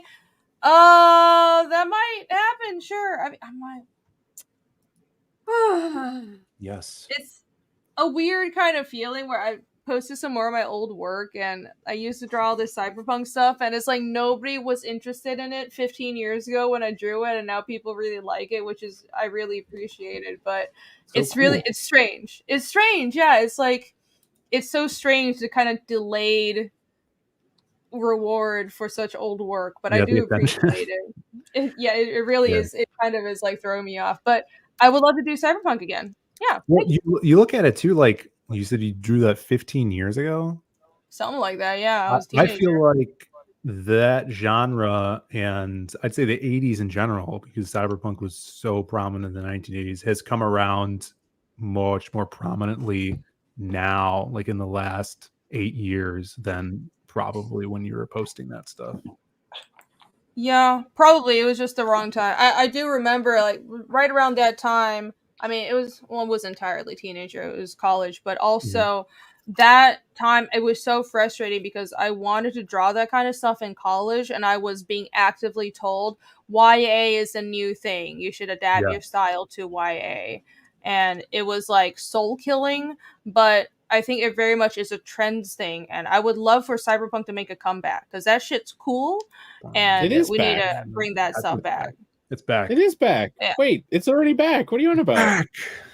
I guess a thing. so. People love it. But I mean, you could totally just over thinking about that IP whilst working on Fiendish. Like everyone needs a break in their head sometimes. Like, do you guys ever think of the second project just to daydream sometimes to distract you from the first one? Yes, constantly. Yeah, all the time. No, I don't really think about anything else. It's all she literally does only think about one project. It's insane. Like, yeah, I actually do. It's mildly it. I may or may not have already lost my mind a long time ago.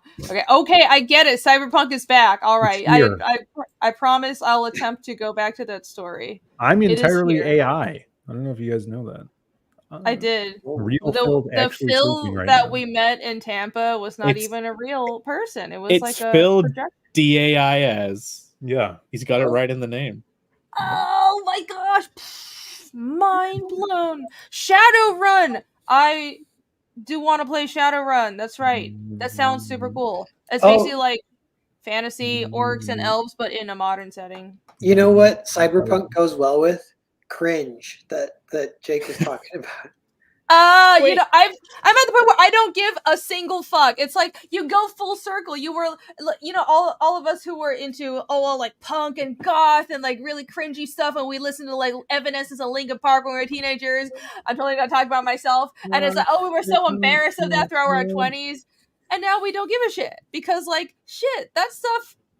It was sincere. I don't care if you think it's cringe. Like that was hella fun. So I'm gonna have my fucking fun. Fuck you. It has come full circle. It's also like a. I don't know. I feel like cyberpunk is pretty deconstruction. Like everyone's an asshole in cyberpunk. Oh yeah.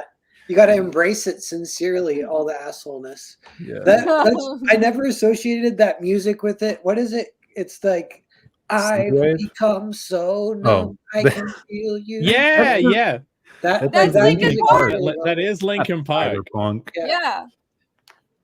That was so great. Oh my gosh, I thought they were the greatest band ever. And I Look. still like them. Don't care. I've been listening to all that shit lately as an embracing cringe thing. I literally have, what album do I have in my fucking car? I have the Black Parade album in my car playing right now. Dude, I'm gonna do that up right away. I've been going back and playing Hybrid Theory. That was a good fucking album, guys. That really was a good album. That's all I listen to when I drive, plus a bunch of Rammstein. A little quick tangent, but I had an idea for a script. I probably will never do it, but I was perusing YouTube, getting movie recommendations, and there's some called like the Carter Thorson story or something like that. I was like, oh, there's a lot of movies where it's just then someone's name and then story. And I was like, I want to do my version of that and do someone's story. And I was like, I'll just watch this one. It was about a teacher, like teaching inner city kids, and he's like a god. He's like a god to them. He's like Jesus to them. He saves them or whatever. I was like, I want to just do a comic and just do it scene by scene, exactly like that movie, but change it just a little bit. I don't know if that would work out well, but I support you. Cyber cringe. Don't care. Still gonna do it. Okay, but if you're doing cyberpunk, you've got to have like another element mixed with the cyberpunk to make it a new twist, right? Like you have to like cyberpunk, but it's horror, or I feel like you don't cyberpunk, have to, but it's dinosaurs. Yeah, I feel like you don't have to, but that is a thing. That is a thing, but I think people get too hung up on sort of like, what do you call it? The low really concept terrible. or the high concept pitch. Like you need to pitch it almost like, ooh, this is like, I don't know, Ocean's 13 meets like Freddy Krueger or some shit. Like maybe you don't need a pitch like that. Maybe it could just be cyberpunk, but it's really well done and you have a well written, fleshed out character, and that's fine. Wait, that's all of the horror killers trying to heist fear out of like teens in a I literally I just try to pull something out of my head that I didn't mention all the time. Like, don't say Berserk, don't say like, I don't know, Battle Angel or something. So you should do Jurassic Punk. What's that? Dinosaur. I can make that. Dino Tech Warriors. I legit was hella into dinosaurs when I was. I still have Dinotopia. Like I would draw dinosaurs all the time when I was little. I can make that shit work, guys. I'm gonna do cyberpunk with dinosaurs. That's gonna be my take. But if people could put themselves into like, if you had like a cyberpunk world and it's like, oh, I got a robot arm. Yeah, but what if they just put their brain in a robot dinosaur and they're like, I'm a fucking T-Rex? Like, and that would be like the Ed 209 like RoboCop villain, where it's a psychopath's brain and a robot dinosaur in a cyberpunk world. All of these people that have their own OCs, they would put their brain in like a hologram projector and they would like float around as their original character. They'd be like, I'm Darkblade and I come from the 7th level of hell. And it's okay, buddy. And welcome to my ramen stand. It's like, okay. Wait, that's kind of like, you know, that comic. It was actually drawn by a SCAD grad. SCAD is my college alma mater or whatever. Ooh. What was it? No, I was talking about, there was this comic artist from my same school that drew, was it the symbiotes or the something about people in like a futuristic. Shut up. What do they do? It was a futuristic society where people don't go out into the world physically, but they basically plug their consciousnesses into not AI or not like holograms, but almost robots. Like they're like cyborgs. It's like a wireless connection, and they're like wirelessly controlled robot bodies go out into the world, but their physical bodies stay safe. So the outside world is like all kinds of wild, and people are all like having all kinds of like weird, you know, kinds of affairs and orgies, and it's like murder is not as it's because all the bodies outside, these are robots. They're not real basically physical people. Right, but they're robots, and it's just your consciousness. Then Avatar, they have their video game Avatar, but as a robot, and they're running around as the. It basically is like Avatar on overdrive. Yeah, it reminds me of that FX show called Altered Carbon, where people's consciousness are on things called stacks, which is just basically like a microchip, and you plug it into a sleeve, which is a body, a synthetic body, and so you keep your consciousness in there. So if your body dies, you could be pulled out and put into a new body. Yeah, I don't remember what it's called. I mean, it's not the most original idea ever. I just remembered it because, you know, it was... It got made into a film. I think that got made into a film. It did get made into a film. It was forever ago. It was when I was still in college. But, yeah, it's basically like The Matrix. Anyways, that reminded me of that. That's interesting. Yeah, sci-fi is cool. It should make a comeback. It's cool shit. Dun, dun, dun. Back to the slides. I can't remember the fucking title. Like, everybody's thinking of it, but nobody can remember the title. We'll figure it out later. So, continuing with different ways to make the promise. Where did my slides go? I lost it. All right. The first one, we covered that. Pose an interesting question, but don't answer it in full. I should have phrased it that way.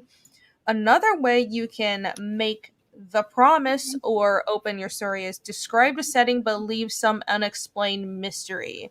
So I think you can start with focusing on the setting instead of the characters as well, but leave something a little off about the environments, and that could be sort of what entices the readers to find out more.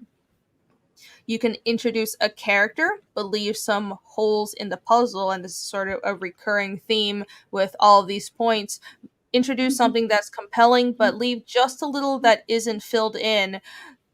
Pose a question, but don't answer all of it. And just like we were talking about earlier, and someone in chat mentioned, and what you want to do after that opening, you make the promise, you ask a question, but only half answer it. And then as you continue with your story, answer that question, but pose 2 more. Answer that question, pose 2 more. And that's how you keep your story rolling.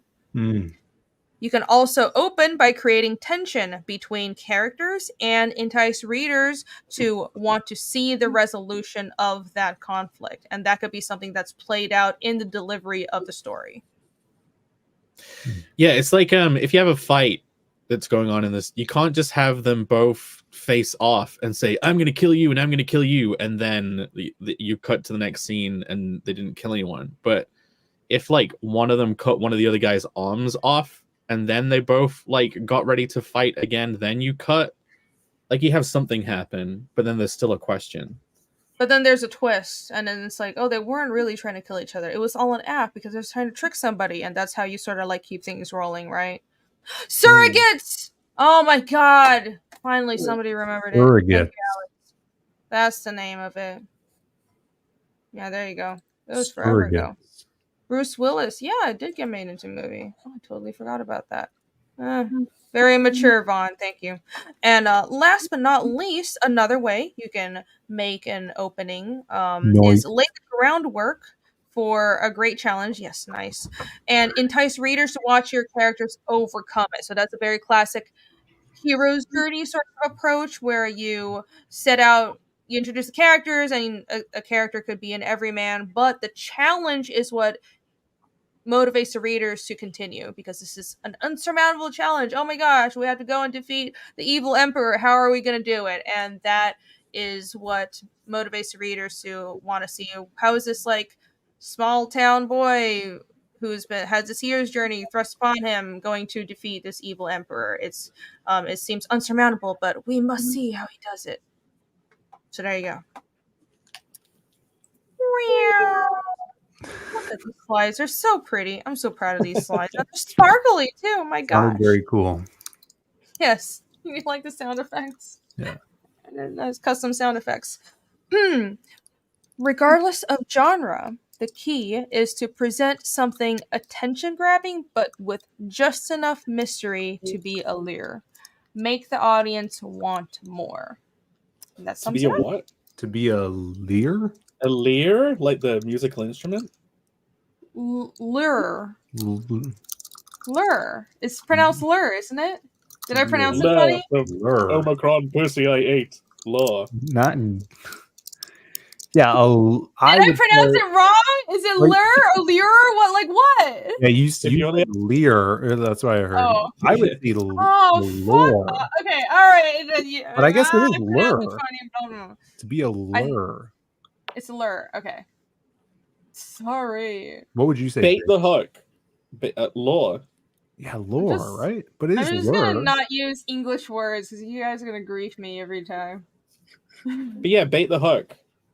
Right. Lure them in. There you go. Perfect.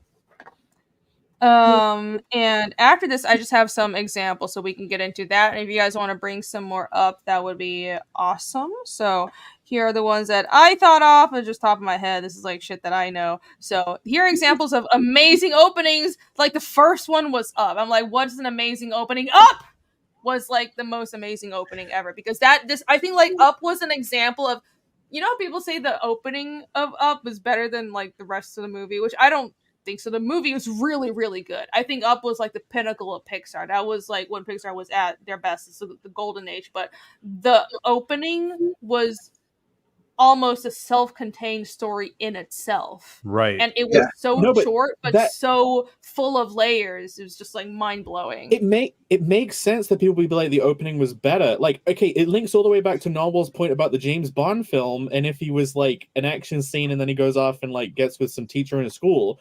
Like, the opening is this like old man and woman having their entire life together, and then the rest of the film is like he's hanging out with a kid on a fucking adventure in the middle of nowhere, and there's like an old adventurer with a pack of dogs that can talk. Like, it is actually the promise almost doesn't get paid off. Do you know what I mean? You're right. The opening is so heavy, and you like almost want the rest of the movie to be just as heavy. So I have thoughts on like how that would have been better, but I don't know. Up is a really good movie. I wonder if it's almost like nothing really from their marriage. At the very end of the story, everything is tied up. You know, when he like, spoilers, but you should have seen the movie already. It's been out forever.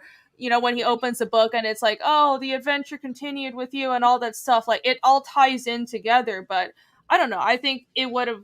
It's one of those stories where you would think he would be going on this wild adventure with their kid or something, but they set out this plot point where they couldn't have kids. I don't really know why. Whatever. Baron. I think that would have been more of like a family story, more tied in Wall-E together. did the same thing. Wall-E did the same thing. You're checking out this robot on fucking Earth, and it's all desolate, and he's like cleaning up. Then he goes on crazy space adventure. It's like the same kind of like, this is the promise, and then the film's kind of different. Yeah. To the opening scene. That's interesting. They did that That's twice. true. Yeah. Yeah. I wonder. I don't really know that much about Pixar's process. At least how to do the openings. I wonder if that's that's like they really try to sell the opening, but then afterwards they're like, well, whatever, let's just make it work. Up was the most Miyazakian Pixar movie. Miyazakian, I like that word. Miyazakian. I think so. His Miyazaki movies are really warm. Oh, by the way, I mentioned this. I saw The Boy and the Heron, which I'm a little confused by, but I liked it. I don't know. It's like a weird feeling, but it was like good, but also I don't know why it's good. It's so weird. Miyazaki just does these things.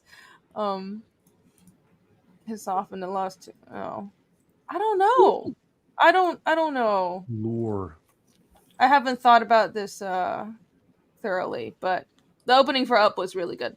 Lure. No, but like even Finding Nemo was like a similar thing. It's like he's hanging out with his son and going about their lives, and then goes off on big crazy adventure. That's another like a third one where like the opening promise in the film ends up being really different. And like,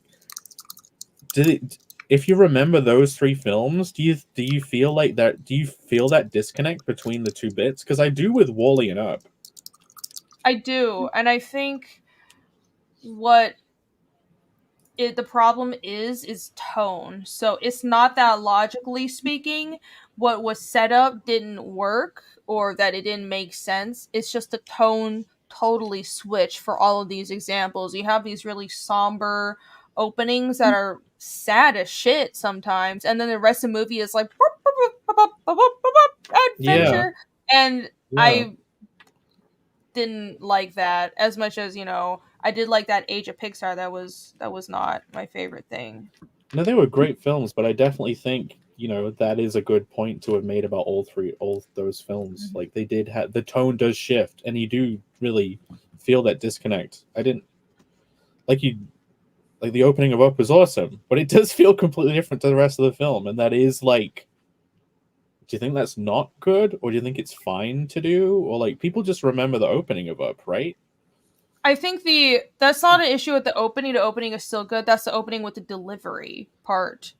So the opening is great, but then the delivery wasn't consistent, and there's a slight bit of breaking that deal that you made because the tone shifts. And I do think tone is very important. You know how in like all these new Marvel movies, you'll have like really serious things happening, but then the characters just crack a joke and it's whiplash. And people don't like that. It's because you make the promise of, well, this is like you want to be invested, but then you just start cracking jokes because we're cracking jokes. That's what is successful. That sells movies. No, it's stupid. So it's tonal consistency. It's more of a delivery later on. Yeah, but like Inglorious Bastards is a perfect. Sorry to skip over the Dark Knight, but like it's a perfect opposite of like everything that happens in that first scene does like you get that same tension throughout the entire film.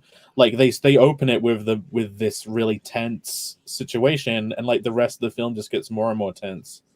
Yeah, and it establishes everything that happens afterwards. So that was a really good opening as well. And also Dark Knight. I think Dark Knight was it mostly was setting up the Joker, but it was like what I remember was it was this opening scene, and because everyone who's going to see this movie already knows who the Joker is, but we're kind of like trying to catch all these little hints of like, we were seeing hints dropped about the Joker throughout the opening, and then at the end of the opening you get that reveal, and then you lead into the proper story. And I think just that introduction to the villain was really well done. It's very enticing. Master's opening was great. Yeah. That's right. The Dark Knight's opening does pay off because you have a number of different situations that happen throughout the film that kind of like show the Joker in that way again and again. Mm-hmm. Like the blowing up the hospital bit. Like they do keep doing that same thing. You establish his character because he's almost what the film revolves around. The film doesn't revolve around Batman, it revolves around Joker. And all the actions that he takes, we get a really solid feel for how he operates in that opening scene. Oh, let's see. And then I have some more examples. Oh, Fullmetal Alchemist, we already covered that, but the opening was really good. I forgot that it was just a page, because Jake, you just like opened the actual book. It was only one page, but for some reason I really remembered it because I remember opening that first tankobon and I was like, what happened? I must know more. Like, it was so effective in my mind. I was like 11 when I read it. I'm gonna study this page, guys. Yeah, I was looking through the actual first scene. And I was like, this is completely different to what she's saying. I was like, oh, it's this color page at the beginning. No, it's just that one fucking page where I was like, it made an impression on me. Okay. Yeah, there's the reason I asked about why that first page is colored is because I'm reading right now a manga called Green Blood, which is a badass Western that's not based in the West. It's based in New York, and it's like the Gangs in New York times, and it's about gangs. And two brothers, one of them's like a badass assassin for one of the gangs, but his younger brother, he doesn't let him know about it. Anyways, the opening scene is just like this total badass assassination of the main character killing some random guy, and it's snowy out, super cool. And I think it's 2 pages, and they're the only colored pages in the series so far. So I'm like, oh, that's weird. That I guess that's a normal thing. Yeah, they do that. It's pretty normal. I don't know the reason. I mean, I know part of the reason is they save on the price point because they don't want everything to be in colored, but I don't know why. Maybe that's part of the opening and making the sell for, you know how in American comics they have flashy covers, but in manga maybe that colored first few pages is part of that sell. Yeah, that makes sense what Jake was saying earlier. Totally. I always dislike when they have colored pages in mangas because I just love black and white so much, and then when you see like this grayscale couple of pages that looks in a different style, I'm like, oh. Even in Berserk, they do it right. Yeah, I liked it. I think I probably just got used to it. So, fun fact, in when I first started drawing Fiendish, it was going to be black and white because I didn't think I'd have money to be able to color it. So that first 3 pages, that opening prologue, were the only colored pages at first. And then the campaign did really well. And then I went to my colorist and was like, "Surprise! You're coloring the whole book." Yeah. Cool. So that's what happened. Nice. Yeah, I don't know. Kind of like that approach. Kind of want to play with that now. Like making a comic, you just have a couple of colored pages here and there for like key moments, and then you go back to black and white. That might actually be interesting. Yeah, I can't remember who's a few books have done this. I know, actually I can't remember. I don't want to say without being sure, but some books have kind of played with color with like the time and location that scenes take place in. So like flashbacks are, I mean, it's common for flashbacks to be in sepia or black and white, but then I've seen some comics reverse it, like flashbacks are in color and some shit. And I think that would be a cool idea. I don't know, for like a location. Yeah, like in scheme. Oppenheimer, wasn't the most future time period in grayscale? No one's seen the film. Oh no, nobody has seen it. No, I refuse to do the Barbenheimer thing. I was like, even though I think I would like Oppenheimer. Yeah, I just participated in the Barb part of it. Good set of tits in Oppenheimer. Really? Yeah, Really? whatever that woman's name is with the short hair, she gets them out. It's great. Not that I. She's like on top of him with her tits out, and then she just happens to get the book and goes to the "I have become death, destroyer of worlds" line randomly while she's got her tits out. What the fuck? Amazing. She great. has her tits out, and then she's reading a book. I might That's watch very this sexy. film now. Watch it. Yeah, I do have to watch it. I think I would. I've heard it's like copiously nerdy and gets into way too much detail about the science, and it sounds like my shit. It was awkward. Okay, perfect. Yeah, I'm gonna watch this movie. The Matrix had a great opening too. Wait, they're kami tatas? Those are yeah. It's when he goes to the communist meetings that he later gets brought. Like, oh, you went to some communist meetings when you were younger. Naughty. He's like, I didn't. Just some woman got her tits out. Okay. Not there. What was that? I'll see it. Yeah, Vaughn. She was a commie, therefore her tits sucked. No, see, how comics says it says they're our titties. That's right. Communism. Yes. Oh God. Oh, there you go. If that helps. I remember for the opening of Akira, it has some of the environment aspect that you're one of your examples for the opening. I think maybe that's even almost more than the characters. But there's a part where they have the gang war kind of going on, and I forget if it's like cops or someone is like they're entering Old Town. And I was like, Old Town, or like I think that's what they call it. But there's like some awesome new section of town that's like all destroyed, and they're rolling around in that. Now I was like, what the fuck is this movie? This is awesome. No, the opening, I actually rewatched it just to make sure, because I actually couldn't remember the sequence where of how the scenes played out. The opening was this exact shot. The opening was yeah. See, I don't remember. In my head, the opening is the city shots. The city. So it opens with the bomb, which is not really a bomb, but it opens with the explosion. Right. And it's like this 2 or 3 minute just no dialogue, no explanations, quiet shot of Tokyo, then just slow explosion, and then just blank, and then it cuts to the title, and then the whole chase, and then the city zooms in, and then we cut to like the gang war and shit. So the opening is the explosion, and like, but the only text that says is, oh, this is Tokyo, and in 1988, blah blah blah, Tokyo 1988, and then and there's no explanation for what exactly happened, and then it cuts to like like 3 decades later, and in like 2019, Neo Tokyo has been built, and then you have the satellite view of like Tokyo Bay, but there's a fucking city in the middle of Tokyo Bay. So if you're like, imagine being familiar with that landscape, being Japanese, which is the primary audience, you would know the landscape of Tokyo, and it would be like,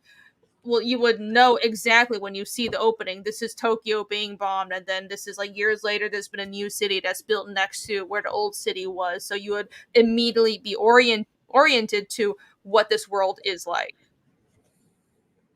And it's also like obviously attention grabbing, and it doesn't really explain what happened. There's mention of World War III, but it actually doesn't, say the city was bombed. Turns out it wasn't bombed. It was something else.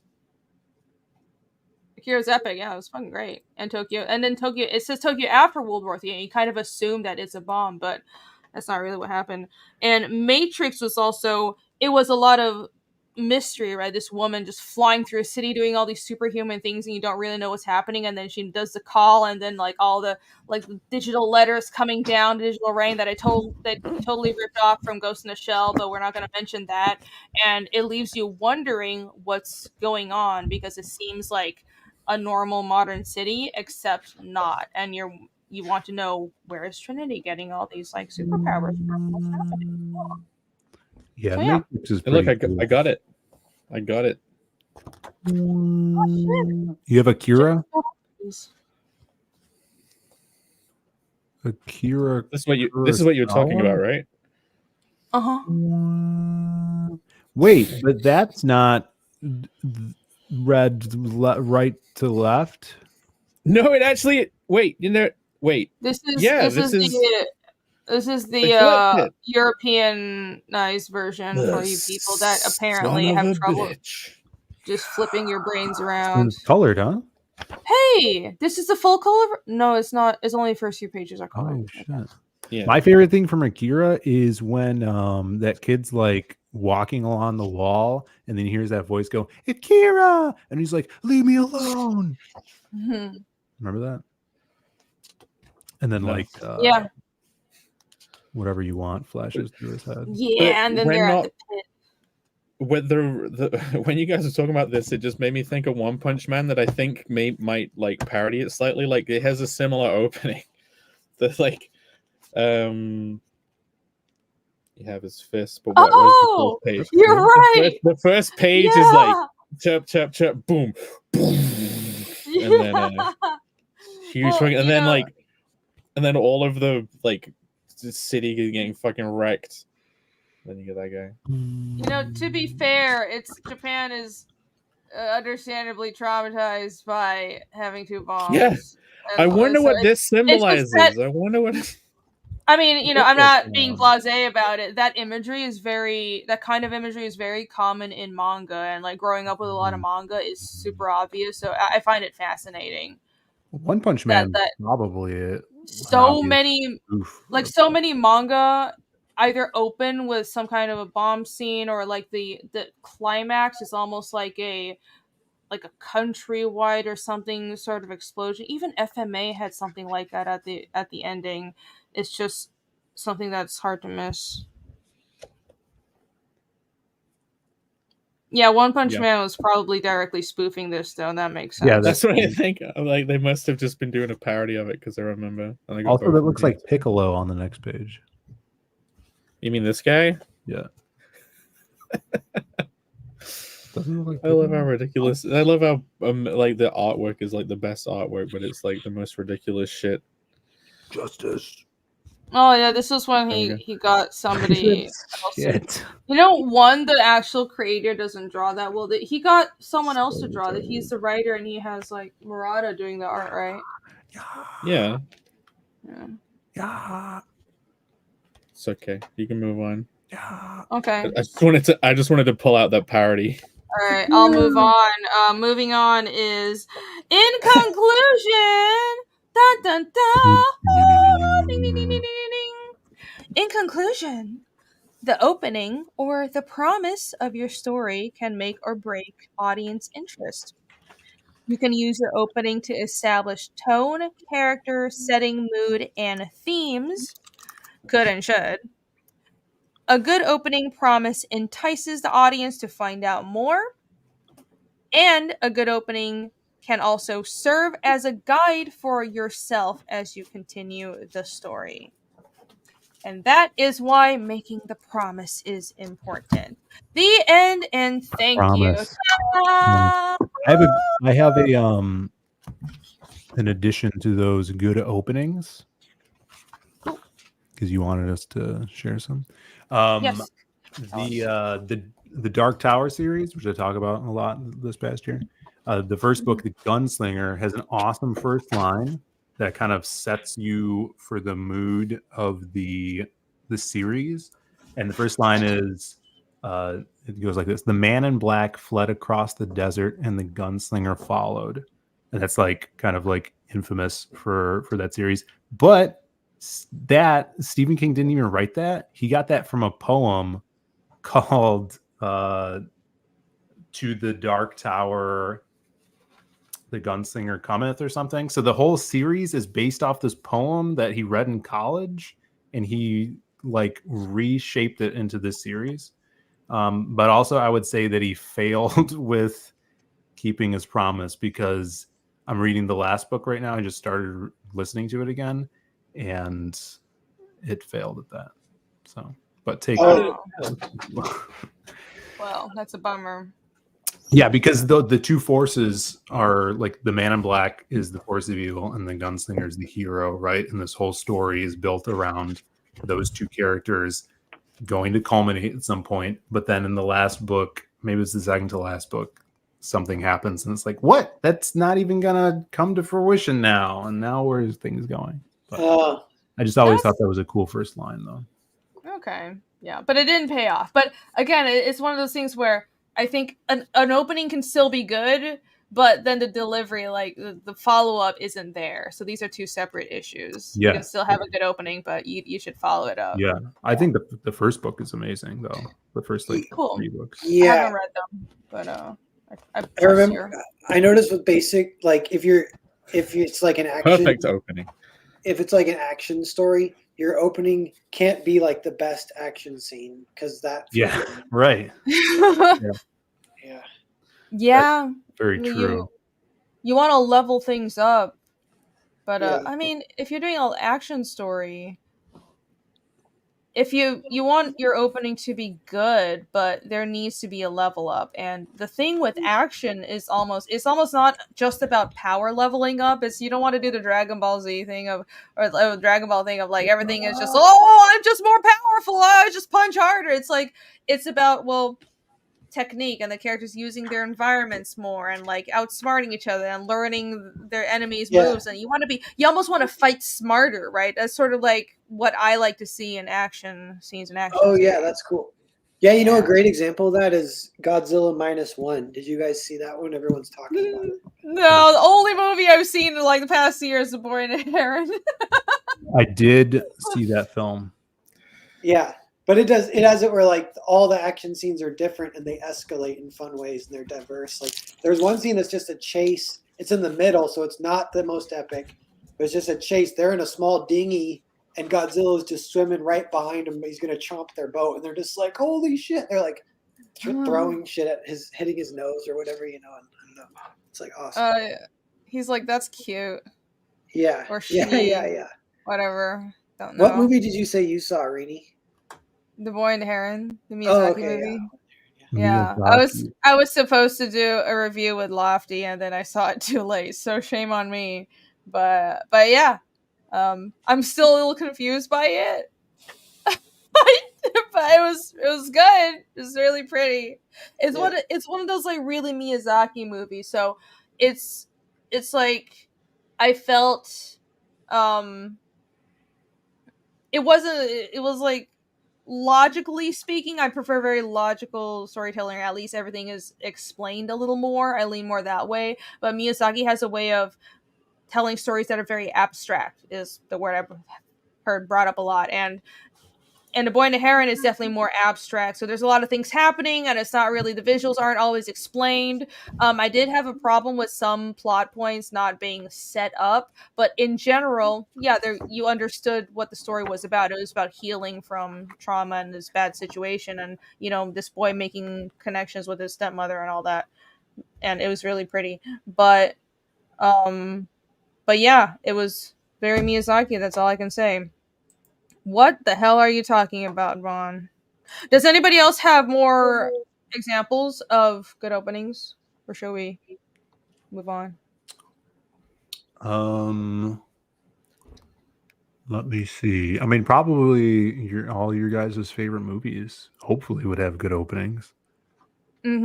Yeah. Speaking of Miyazaki, so Princess Mononoke is one of my favorite movies ever, and it's probably his most just straightforward plot focused. So I like it, but it's a really good movie.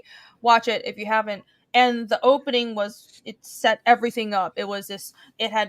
You set up the character. So the main character Ashitaka, they had this monster come into his hometown, and he fought it. So you establish the character. He's very brave, and he's fighting this monster to defend his hometown. But then this monster has all this this weird crawly tentacly demons thingy, and they don't know what it is. It's a natural kind of almost a curse on this boar, and this all these tentacles infect Ashitaka. Can you tell that I really like this movie? I might have put some influences into my work, but and then he gets infected, and he has to go find out. He has to essentially leave his hometown and set out on a journey and cure this curse. But it establishes everything. You find out who he is, what Ashitaka's personality is, and there's also the mystery of what exactly caused this monster, and all of that reveals going forward. So even though the rest of the story doesn't even take place in the same location with all these other new characters are introduced, because that opening scene is so well established, it makes sense. It doesn't feel jarring at all. Mm-hmm. It's good. Max Santiago for $2. Thank you very much. Star Wars: A New Hope opening. Which one was that? The first one? Is that the one with the yeah, ship where giant ship comes in at the top? Oh. I have seen the original trilogy. I'm just not. I don't know the names. I'm not a Star Wars person. You found the Jaws opening. I'm thinking yeah, Jaws opening was really good. Lord of the Rings prologue was Lord of the Rings kind of starts out a little from what it was I mean, Lord of the Rings is more of a slow read, but I enjoy that. It's not like an attention grabbing opening. It's like the slow burn of the mystery creeping in. That's how Lord of the Rings starts. Yeah. Work as well. Yeah, but you can establish a vibe, right? And you still start getting the main characters in. It's just don't do something random and crazy that doesn't link. I think that's the biggest mistake someone can make. Okay, I've got to make it fucking punchy and eye-catching and actiony, and they just do some random story that doesn't even link. It's a dream sequence that happens before the story. Yeah, but that's betraying the audience, because as sort of what I established, what I pulled you in with doesn't matter, and that's that's what you should not do. Opposed to doing that versus just taking your sweet time and kind of building up. I think it's preferable to just take your time if your only other option is I'm just going to bullshit things and present an opening that doesn't matter. Yeah, that reminds me, even making YouTube, if you're going to make a YouTube video, if you come in and you're talking really fast, you have to keep talking fast the whole video, because if you slow down, people will get bored. But like Wendigoon. Wendigoon's today we're going to talk about something that's very important to me. I enjoy it a lot. I hope you guys will too. We're going to talk about biblical angels. You talk so slow, but it's you're yes, I can relax. Thank you. Maybe that's why it works, because why he gets to do such relaxed, long videos, because the promise is set right at the beginning. Yeah. So Lord of the Rings is Wendigoon style. It's chill. We're gonna get somewhere, but just hang out. I do, but there is an audience out there for long form content, and the fact that there are YouTubers with just millions of subscribers that do long form content is proof of that. It's a misnomer that people are all goldfish nowadays. But if those people started their videos with like, "Hey, what up, guys? Welcome to the freaking idiot box." Yeah. Yeah, Let's go. Like code for this is going to be like one of those. It's almost like just exhausting. You listen to a person talk like that for more than about 3 minutes anyway. So I don't want to hear a video that's like that for 3 hours. Yeah. What is the worst premise on YouTube is when it's like someone's fucking name or logo in massive 3D letters with electric, and it goes boo, and then the letters slowly assemble. It's like, fuck, just get on with it, you fucker. Who cares about your fucking logo? Yeah, you bet. Oh my god. Second intro logo. Yeah. No, it's like super cool, and then it's like, "Hello, my name is John, and today I'm going to talk about cleaning out your vacuum cleaner. Well, this is the JB1250D," and it's like, there's like a balance too, because you just reminded me of all these fucking home improvement channels, and I'm like, because I have to watch a lot of those because I'm fixing my house every other day.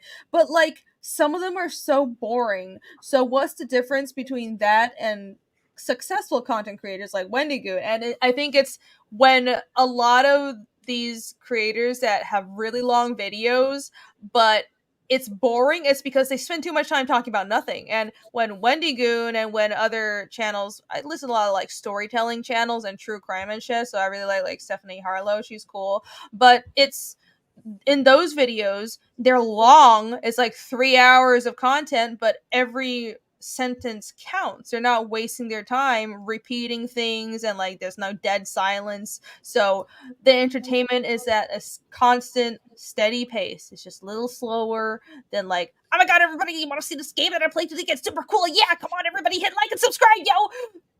Yeah, so that works. June Wong for Australian 2 is in medias res overused. I didn't understand that, I'm sorry, but yeah, that's not even cold opening. It's like a little different. Like, that's where you start in the middle of the story, and then do you like flash back and build up to it, or else maybe you just start in the middle. And is that a term? I thought he was talking about like Medea's family reunion. No, yeah, en media res is like starting a story in the middle is like the translation or whatever. Oh, I didn't know that. I'm glad you knew that, because I just middle. Yeah, and I know one example is Maverick. It's like a Mel Gibson movie, and it starts, and he's like about to be hung, and it's almost like the voiceover. It's like, "Bet you're wondering how I got into this here position." It's not like yeah, record scratch. This is me. I wonder how you're wondering how I got here. Yeah, it's probably not overused now, but it is kind of like a trope that everyone remembers, and I'm sure there's still interesting ways to do it. Yeah. Mm-hmm. That makes sense. I don't think it's overused. I think that works perfectly fine if you know how to handle it. Jake, are you sharing something? Is this? Oh, sorry. Just because you were talking about YouTube intros, and I thought like, oh, you got a Let's Play series? Is this how you do the intro? We just talk about playing games, so why not join us? Are we going to get in trouble? Oh, whatever. I don't monetize these anyways. Jost, you have no idea what we're going to play right now. Oh, it's yours! And then it's a fucking Let's Play channel, like, with the ultimate promise. It's a cartoony thing, and then... that was pretty good. Yeah, that was cute. Yeah. That was great. I didn't see you, though, in those two people. Well, I had short hair back then. Oh, wow. This was ancient Jake from another timeline. Different realm. Another world. A different realm. All right, I think we're at the second half. I'm going to play the famed cat video that will transport us into this new universe. It'll act as a portal, a promise that will bring you into the second half of the show, where we will continue to relax, and maybe we'll send a link out and bring in some other people, but we'll keep hanging out for not too long because I need to sleep, but we'll be around for a while, so don't leave. It's gonna be a video. We're still gonna be here. Sit tight. See you guys in 36 seconds. Let's go. Bing.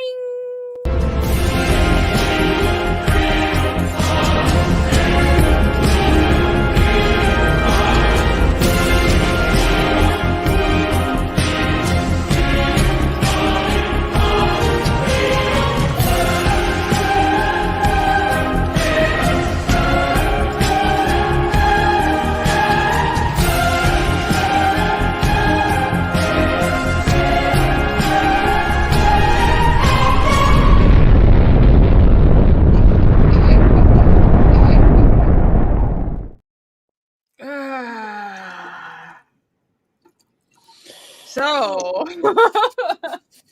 That was good. I like the idea of the opening being a literal portal of some kind, or having the entrance into a world like a character entering into something the same way the reader's entering into something, or even just the camera doing it. Yeah, I like that. That was something that we came up with that live on the show as well. I think that was great. That was a great discussion. I really enjoyed it. Yeah. Well done. Yeah, that's like even Titanic kind of does that, where they have the framing device. We didn't discuss too much of that, like possible framing devices even, but like the old lady, whatever they taught, she ends up holding court with all the marine biologists, telling them of her heydays of banging dudes on the Titanic, and they're all Yeah. Oh yeah, you wonder if did she just like sit there and tell them all about every detail there? And then the whole movie is actually a flashback. It's funny, they do that in Saving Private Ryan, the exact same type of device. It's like the actual whole movie of Saving Private Ryan is a flashback. It starts with the old man crying at a grave, and at the end you get to see him again, and you're like, oh yeah, I forgot. So old man's flashback, the whole movie.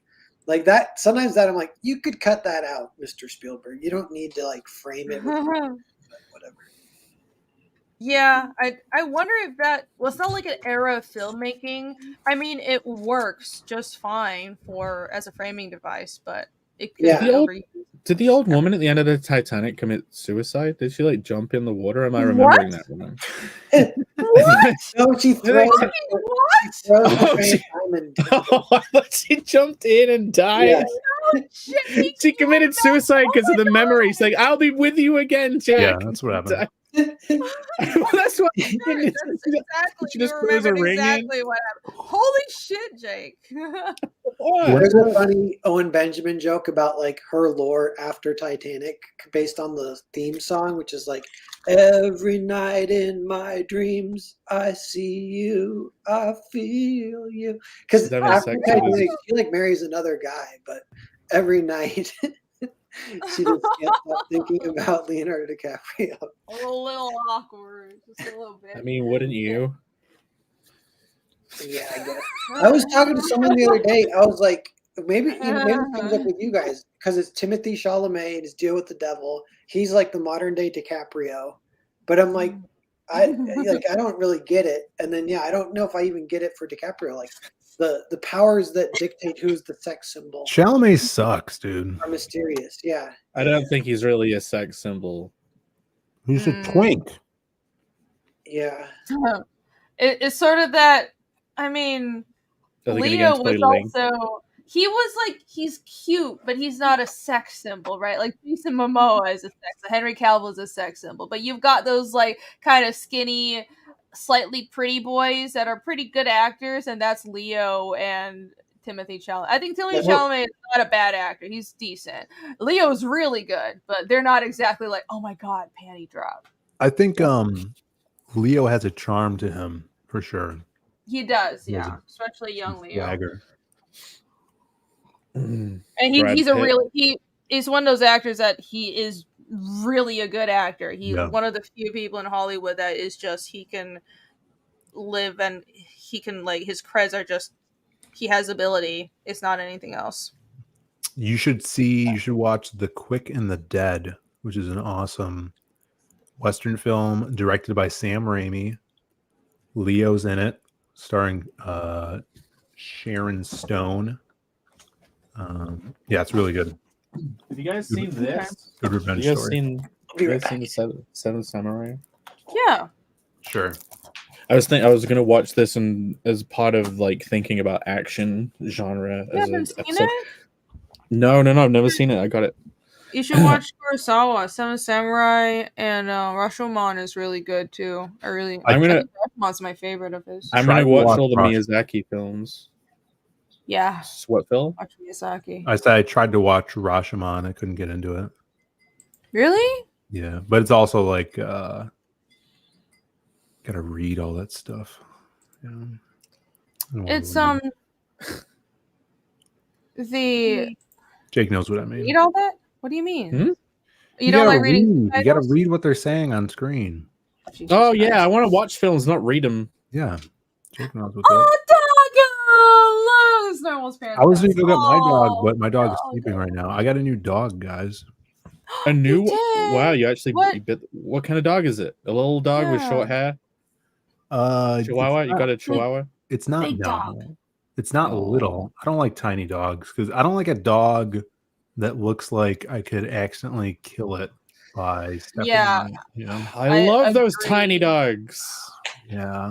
They're like little troublemakers. Y'all know, Jake. Oh, that's how we're never gonna get along ever again. No, I love giant, huge dogs. If I didn't live in fucking Georgia, I would have like a fucking Malamute. Big dogs are great. I think I like those dogs too. I've never owned one. Mine's They're a lot of work. They're way too much work. But they're I've awesome. known them and they've always been pretty friendly to me. But yeah, this one's like we think it's a bull terrier. It's because we're fostering it from a shelter. Really? Wait, you have a bull terrier? I think so. I don't know. But Show me. It says it's I guess I could show you pictures. But it's we had like 4 Staffordshire Bull Terriers growing up, and they obviously, one dies, So you get a new one. his head, he's black, and his head looks like a fruit bat. Like he's got bat ears. Yes, come on, show it. Show a picture, All right. please. If it's like a Staffy, they're the dogs like named after the county that I'm living in and from, Staffordshire. Staffordshire Bull Terrier. Oh, I forgot you're in Englandshire. And everything. Maryland. Maryland. Oh, yeah, it looks like a little. Okay, yeah. It's not a Staffy. But... yes, I love those motherfuckers. Yeah, so he's like he's pretty cool. He looks like a bat. I'm calling him. Doesn't look very big. He looks tiny. No, he does look tiny in that picture, but he's like a medium size. Like there's my foot. Yeah, I'd consider that small, but not he's tiny. He's I like fully those grown, size is dogs. I think he is. He's relatively. 2 years old. Yeah. They won't get much bigger than that. Oh, beautiful. Yeah, that's like a small medium. Well, Phil, you're also like 8 feet tall. I forgot. Phil, you got one of the best. You got one of the best size and type of dogs. Yes, very good. Yeah, I was just. They're so cozy to cuddle with. So like I love corgis, but I've heard corgis also aren't great for first-time owners. Like everybody says, "Oh, get a beagle or a dachshund or something." I found out that you can get corgi dachshunds, and I think that's my target. Oh yeah, I think that would that's be what awesome. I'm gonna get. That's exactly the dog I'm gonna. I like both of those, and corgi's like my stupid astrological animal or some crap. What? My girlfriend told me. What? They have that? I guess you have an astrological animal. That's a corgi? What? Yeah. Oh no, Jake! Out of all of us, you're the one that would know about like my spirit animal shit. I have never heard. I think it's like your month and year. It's your stupid astrological animal. Anyways, but my girlfriend like, she read up that corgis aren't really like really affectionate. They just like do their own thing, just hang out, So she wanted one that's all like. Yeah, corgis are. I've heard that it's good because I don't want a dog that needs too much like emotional support. Like Goldies are great, but they need a lot of attention, a lot of emotional support. But it's like if it's just me, I feel like I'm gonna neglect it because I'm gonna be drawing all the time. So I need a dog that's okay with like being on their own damn selves a little while. But I like a dog that doesn't have to be fed for a few weeks. I forgot about it. No, I'm gonna take care of it. But no, I mean, if I'm gonna get a pet, I'm gonna make sure I can take care of it and even just be there for it in the social way because dogs are intelligent and they have social needs. So I'm not going to be one of those pet owners that just like, I mean, this is a living thing. It blows my mind when people buy dogs and they think they're just a prop or some shit. Like, this is a creature that you should take care of. Is Kiwi a corgi? Is that Owashi's dog? Kiwi is. I love corgis. I'm going to get a corgi and dachshund mix. And okay, so what happened was I saw a video of like Queen Elizabeth with she has corgis, right? And she had a corgi and dachshund mix, and it was the cutest video. And I'm like, oh my god, I love that. Yeah, I wanted a dachshund, but they have like back problems and shit. That's hard to. It's almost like there's no dog breed that doesn't have some kind of health issue. Oh no, it's hard. And I love big dog breeds. But like they large dog breeds have a lot of hip issues. Sorry, what do you say, Jake? I won't let myself have a pet because it'd probably end up dying. I really wish I could have a dog, but I know I couldn't look after it. Like, okay. not Well, saying it would actually my die. girlfriend's That's a looking joke. after the dog. It's so. If someone else looking after it, that'd be awesome. Yeah. See, Jab Styler in the chat says it's not how you say it, by the way. Yeah, it's pronounced Dachshund for some reason. Dachshund? Okay. Yeah, Dachshund. Right. Okay, Dachshund. Wow. Weird. Wow. Sorry. You guys should know. No, it's just Dachshund. It's not Dachshund. It's just Dachshund. Yeah, the D. I don't think you pronounce the D at the end. Dachshund. Okay, Dachshund.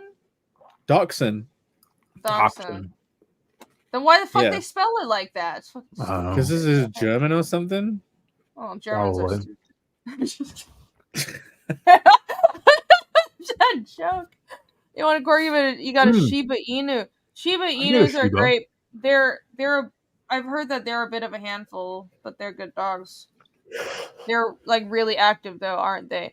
I heard they're a bit wild. They're not. They kind of are too independent. They're super cute though. I love the look.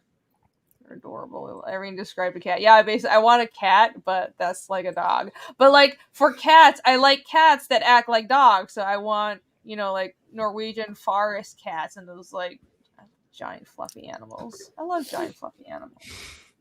Anyways. Yeah, who's the dog? Yeah, I want a pet. I should get a pet so I can stop being so, lonely. Sad and lonely. Not that I mind. I went through a period of crippling loneliness, and I was like, I want a dog.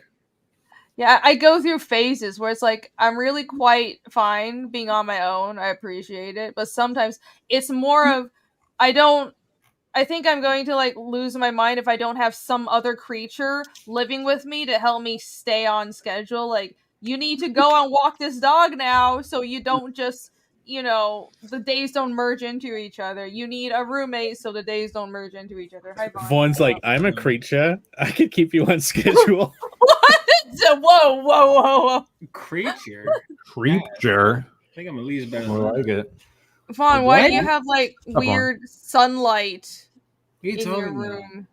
I don't. This is one big light. It's called a 700 kilowatt bulb in the middle of his room. It's normal light. What do you? Yeah, but you're saying we all don't have light in our rooms.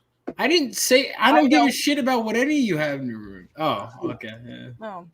Oh, you guys want to see something cool? Hold on. I forgot to show this off. I guess we don't have a choice, do we? A guy in his room says, Jake, I'm not saying I'd kill it, but the urge to kill it would be strong. I wouldn't want to kill the dog on purpose. Wait, were you going to do that on purpose? It would be a result of neglect. Yeah. Unfortunate. Why? It's not... Okay. The funny thing is, I can't I don't think I've seen that side of the room before. I can't keep the cactus alive, but it's a new room. This is my dark room that looks like. Wait, can you say new again? New. New? Yeah, new. What? New. What, do you have a problem with it? Like Mewtwo. New. Yeah, look. New. Shut up. Okay. Look, I got. It's upside down. Oh, you printed it backwards. You printed it upside down. Leave me alone. Wait, look. Yay! It's a blanket. That's cool. That's furry as well. Yeah, someone else had a King Cryptid blanket I saw online. People doing what? King Cryptid? So warm. Shut the fuck up, Jake. Yeah, it's like a fuzzy pink Riptid blanket. Pink Riptid. Yeah. I just got this, and I don't know if you guys can see, but that's the name of Vaughn's new book. It's Pink Riptid. That's kind of tiny. I'm gonna put it up on the store. I wanted to test print it first so I can see if it's nice. I'm just gonna ignore you guys. Anyways, I have a new blanket. So it's good. Is it warm? Does it serve its purpose? Vaughn's new book, Terra Nova. Terra Nova. Terra Nova is a cool name. Yeah. Phenomenal. Phenomenal, yeah, baby. More like phenomenever. That was really, dude. I laughed my ass off when I saw that comment. You guys are lame. I thought it was funny. Listen, some of us have a sense of humor. You know what I mean? Some of us. You don't. do? Oh Yeah. wait, what's that? What's what? What is that blank Oh, Bill is that's holding up? Watch That's Hercules Hades. at Christmas. Yeah. Fill it titties? That's not fill it titties. That's Hades. You said Hades. I heard titties and then said fill it titties. Never mind. Yeah, it's pretty cool. Nice. Dude, sick. Awesome. Dude, that's fucking base, dude. That's some base Hades shit right there, Dude, it is based. No, he's right. It's based because Hades is voiced by Voiced by James Woods, Woods. who He got James Woods is canceled. based. Well, he's based. Because he's based. His Correct. name's James and he's got wood. That's base, dude. I don't get any of these references, but cool. Well, no, the guy's name is literally James Woods. I'm breaking it down he's for an you. actor. Who is voicing Cool. the character in which Phil Diaz just pulled the design of. Thanks for lives in the explaining James that. Woods. Right, Thanks. and he is in fact based, therefore, and Woods could be referred to as an erection. So when Jake says someone named James Woods, I'm just helping you out. Hell dear, why are you spelling think me that out helped. in Japanese to me? I think I'm that just- helped. I'm just helping you out by explaining in laborious detail what you just said. I was just waiting for eyes to gloss over. I'm just gonna stop pronouncing things because it's just everyone is gonna correct me, even when it's, I didn't say it that strange. Okay. She's like, Even when I'm Gimli. right. Oh my god. Even when I'm right, I get corrected because I'm right all the time. No, I'm When not. eye draws. Oh, God. You know what? Kicking Vaughn just sounded like a great idea. Vaughn, what are your thoughts on the awesome presentation? That It was a we good just put up? presentation. Was it good? He's gonna be like, wait, can you explain it to me again? Yeah, at least the second half was good. I wasn't going to, because I actually did listen to this one from start to finish. Oh, thank you. Because sometimes I'm doing something and I come in halfway through and like, why weren't you here from the beginning? And I'm like, well, I was out being, human. But no, it was good. You don't have to make stuff up. I was. You don't have to make stuff up. Last time I was yelled at. Human. Anyway, it was good. I like the the whole like premise of the story that you have to deliver on it, and some of it, I was like doing some work in the middle of, but I tuned back in and it was good. I liked it. That was a good presentation. It was very ornate. Hey, thanks. It You're was. welcome, Phil. Phil, you did a really good job this week. Honestly, I'm really proud of you. You know what? Why don't you fuck right off? Oh. Oh. I was can't believe- complimenting Phil. I You can't did- believe Vaughn said it was the same point made 15 times in a different way. I can't believe you said that, Vaughn. Yeah, it was basically You're the welcome. same point. Yeah. So, let's continue hanging out, shall we? I Oh, wonder what Allie is. Oh, it would be nice if Allie was around. She's doing her own show Hmm. with blackjack and Oh, she hookers. probably I is, was yeah. actually paying attention.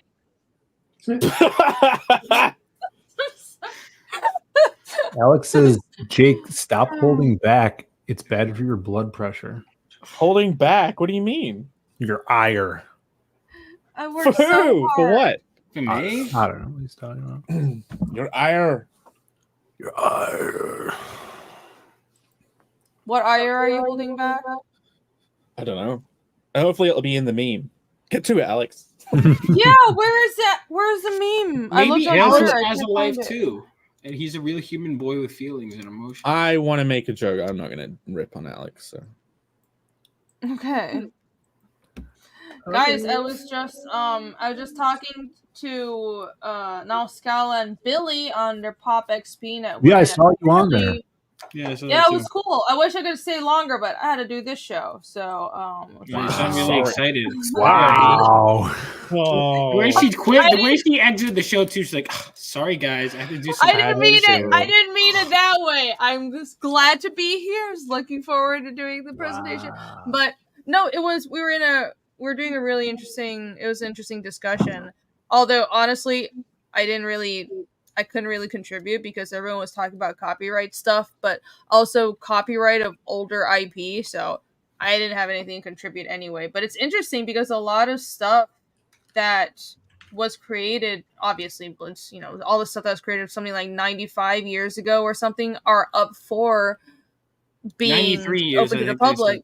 93, right? So a bunch of stuff is upcoming. It's like King Kong, and also apparently certain versions of like the what is it, the Universal Studios versions of Dracula and Frankenstein, and also in this article that they pulled up, or somebody said that Conan is also, like, Conan the Barbarian is also going to be it's also going to be public, but I don't know how that works because That's it, guys. I'm apparently changing the title back. well, apparently like the family owns it, so I don't know the actual details of that, but wouldn't that be wild that I think we're right at the time when about 100 years ago was when movies started becoming popularized, and movies and like feature-length films started coming out, so now all that stuff is becoming public domain. It's so crazy. We're living through this, like, it's kind of this monumental moment in history. It is kind of crazy, honestly. Yeah, but instead of that,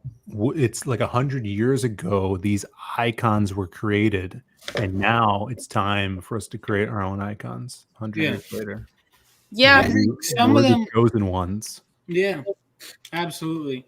I think some of them are gonna. Which ones do you think are gonna like fade out? I mean, I think most of the ones, if they survive this long, a lot of those ones, I think, like Batman, Superman, I can't see them fading away in the next 20 years. I think they're gonna last. You know. I mean, I don't see these. I don't see these IPs fading away just because a company doesn't own them, because it's one of those things where, think about older IPs and that stuff like Conan Doyle's work and Grimm's fairy tales. Do those works fade away? Those still exist, even though the copyright is expired, but does anybody care?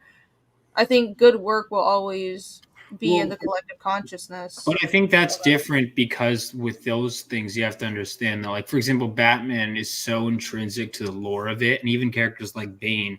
Okay, if I was given a Batman story and I couldn't use any of his villains or any of the iconic traits, like, I don't know if I'd want to do anything with it, honestly, because they're constantly adding new details to the lore.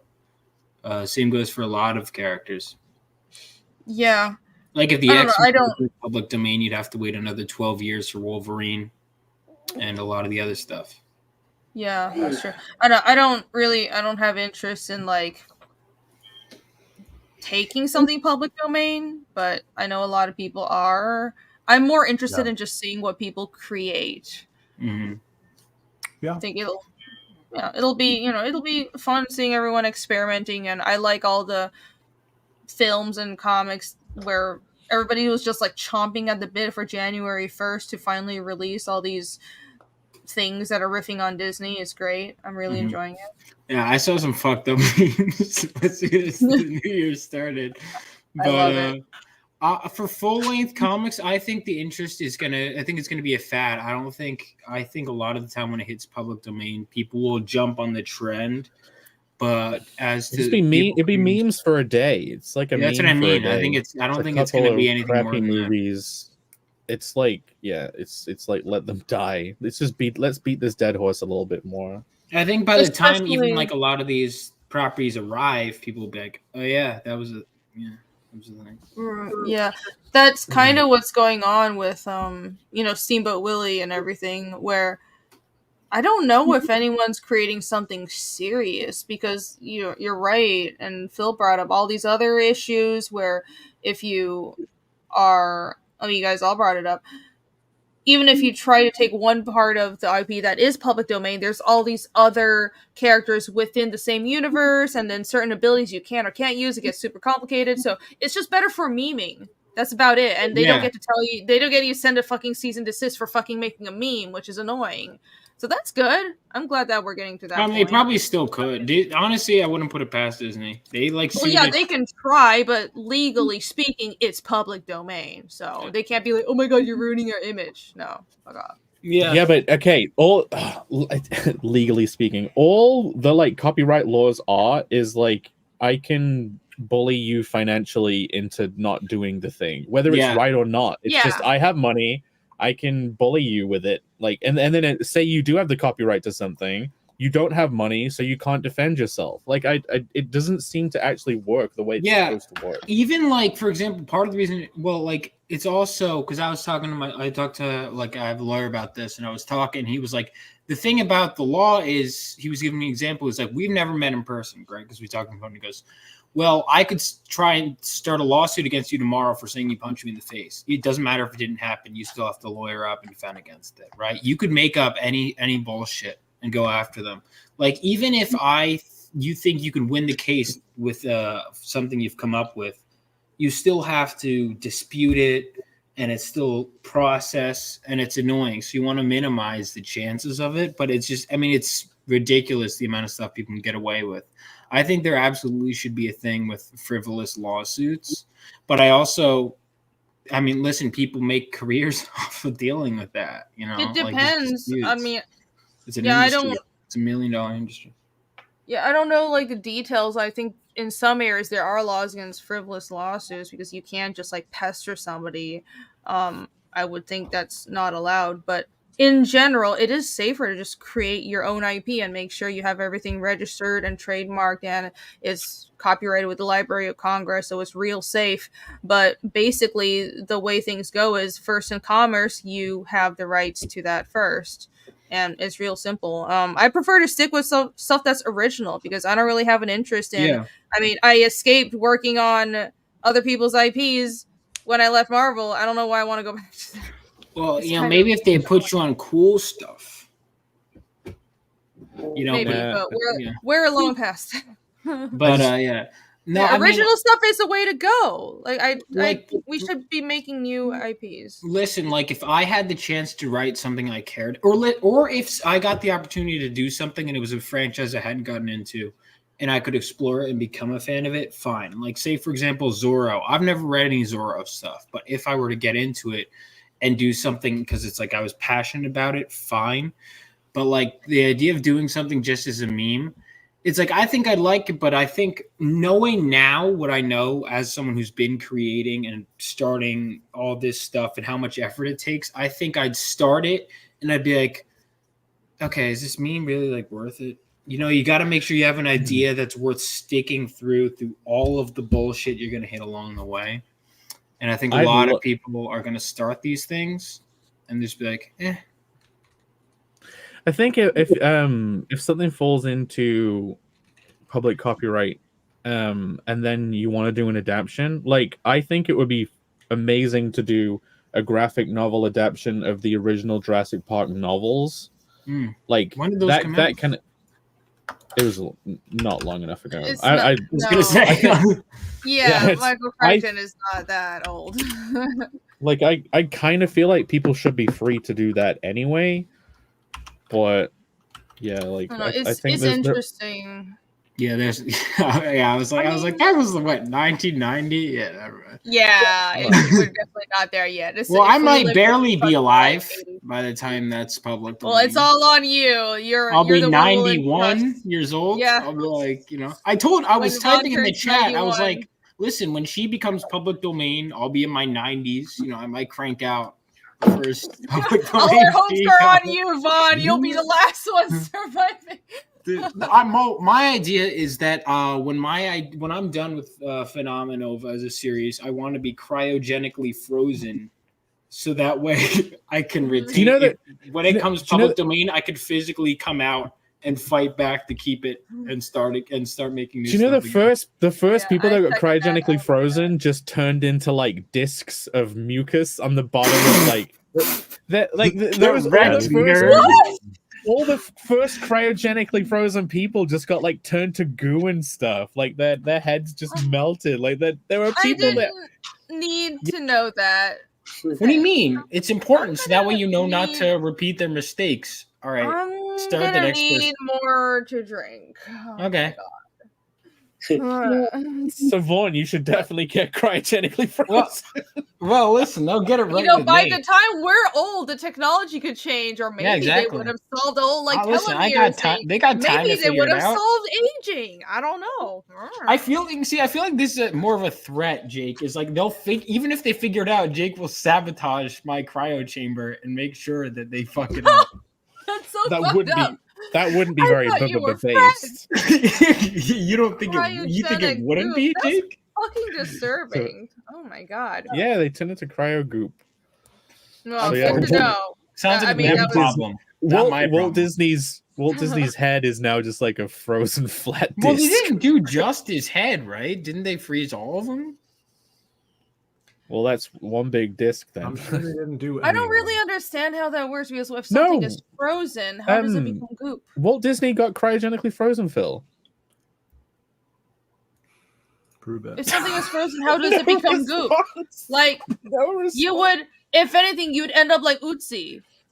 How do you become Utsi? I goop? love Utsi. Utsi is the.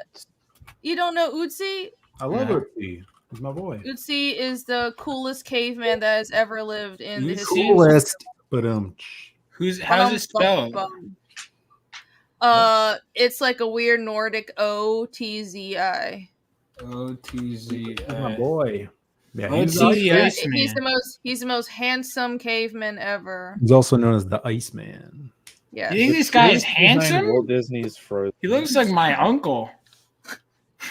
Oh my god! I'm sorry. I'm kidding. He doesn't look like my uncle. No, he looks like just like a guy. Like I don't know. No, he's a naturally mummified body that was found in the Alps in like the 90s or some shit, and it's super cool because he was like really well preserved, and they found his like stomach contents and his gear, and he was frozen since the Ice Age. So it's awesome. He has usually all that stuff. Yeah, tools. They cool. even found the contents of his stomach so they could tell like where he grew up, what he last ate, and all this shit. And if he was murdered, he had like arrows in his back and shit, or like his collar. It was like this whole like ancient murder mystery. I love this story. It's one of the stories I read when I was like 14. Now it's the future. They can bring him back to life and cure his that's murder. what I mean. Right? That's they not can how it works. unmurder him. Yeah, Utsi isn't goop. So Utsi? I know that's not how okay. Dude, I passed by a couple people in New York City that looked like Utsi last time I was German. Job Osti. That's it. That's how you put it. Tell me how to say it. Job Styler, tell me how I pronounce it. I've only heard it said Utsi. I've only heard it said as Utsi. Utsi? Me too, but it's also because I literally just learned about him. Otzi? Okay, so those O's with the little dots or umlauts or whatever are pronounced like 5 different ways in like 3, 5, 6 different European languages. So it's a little confusing. Can I just get like the Cliff Notes version of how to pronounce that? Otzi. Oi. Ouchie. It's pronounced. You did even worse job than me. I don't know. No, I was saying the way Crisis Comics is wording it. Outsy. Yeah, I thought it was Chris is comics. It's Chris is comics. He is comics. It's true, he is. Anyway. Why did they both just leave at the same time? That was really weird. Are they kissing? They live in the same house. I'm just gonna call him the Iceman because I'm not gonna get this right. It's just not gonna happen. All right. Anyways, yeah, Iceman preserved. Maybe they should name him like John. Ancient Hunter. It's cool shit. So it could be better for us to pronounce. What? Why name Well, so we can pronounce it. Utsi, Outsy is a perfectly fine name. Ooh, doggy. Oh, look. Oh, the cats. Kitties. Look at Narwhal's kitties. Cute. Aw. Let's see him. It's an umlaut. There's no U or A sound in there. What? So that's Otzi? Otzi? What? What? No, umlaut. Umlaut is a linguistic term. But why is there a 2 in there? The dude's been dead forever. I don't think he cares if we know how to pronounce his name. Yeah, leave him the fuck alone. Yeah, wait. He did. None of the. Oh, He didn't. That probably wasn't even his actual name. Also. Let him rest. Stop trying to Right? summon him in your mirror. I need to pronounce this right. But it wasn't even. But hang on, the scientists name him, right? That could have not even. What if his name was just like Jake? I don't think they knew what his actual fucking name was, That's what I Vaughn. mean. I don't No, think that's they the point knocked I'm on his. making. They That's knocked the- on his I'm agreeing skull with and said, you. "What's your fucking name?" I'm He said, agreeing "I with am. you. I'm My alive point for is, 2 I'm seconds, and my picking name is all Puro." of you right now. Oh my point- god. Oh my god! I can't take it. It's so annoying. No, it was really cool because he had like tattoos and stuff and all this kind of like it was interesting. Anyways, He was so cool. He was so cool because he it's had cool. tattoos. No. He's They were just like me. He for had real. like painted nails and eyeliner on. He was so cool. no, you don't understand. They were like He- tattoos. You probably would have that liked He got Fiendish. murdered. they were- It's so they were- cool. He got murdered. They were thinking the tattoos. So you remember our talk about how you shouldn't give a fuck when people make fun of you for being cringe. I don't give a fuck. Fuck off. Did he I have a like tattoo of ancient Pickle Rick mummies on and his shit. leg? Totally. So there were like all these theories that he had like these line tattoos around arthritis points and shit on his body. And there have been like all these ancient mummies found all over the world. Of course, there were mummies in the Andes as well, but also there are like Siberian and princesses, like frozen Siberian mummies, and also Princesses, bog. plural? Have you How heard many of them about did they freeze? They all had Pickle Rick a tattoos. bunch of them? Have you heard of like bog corpses? All those like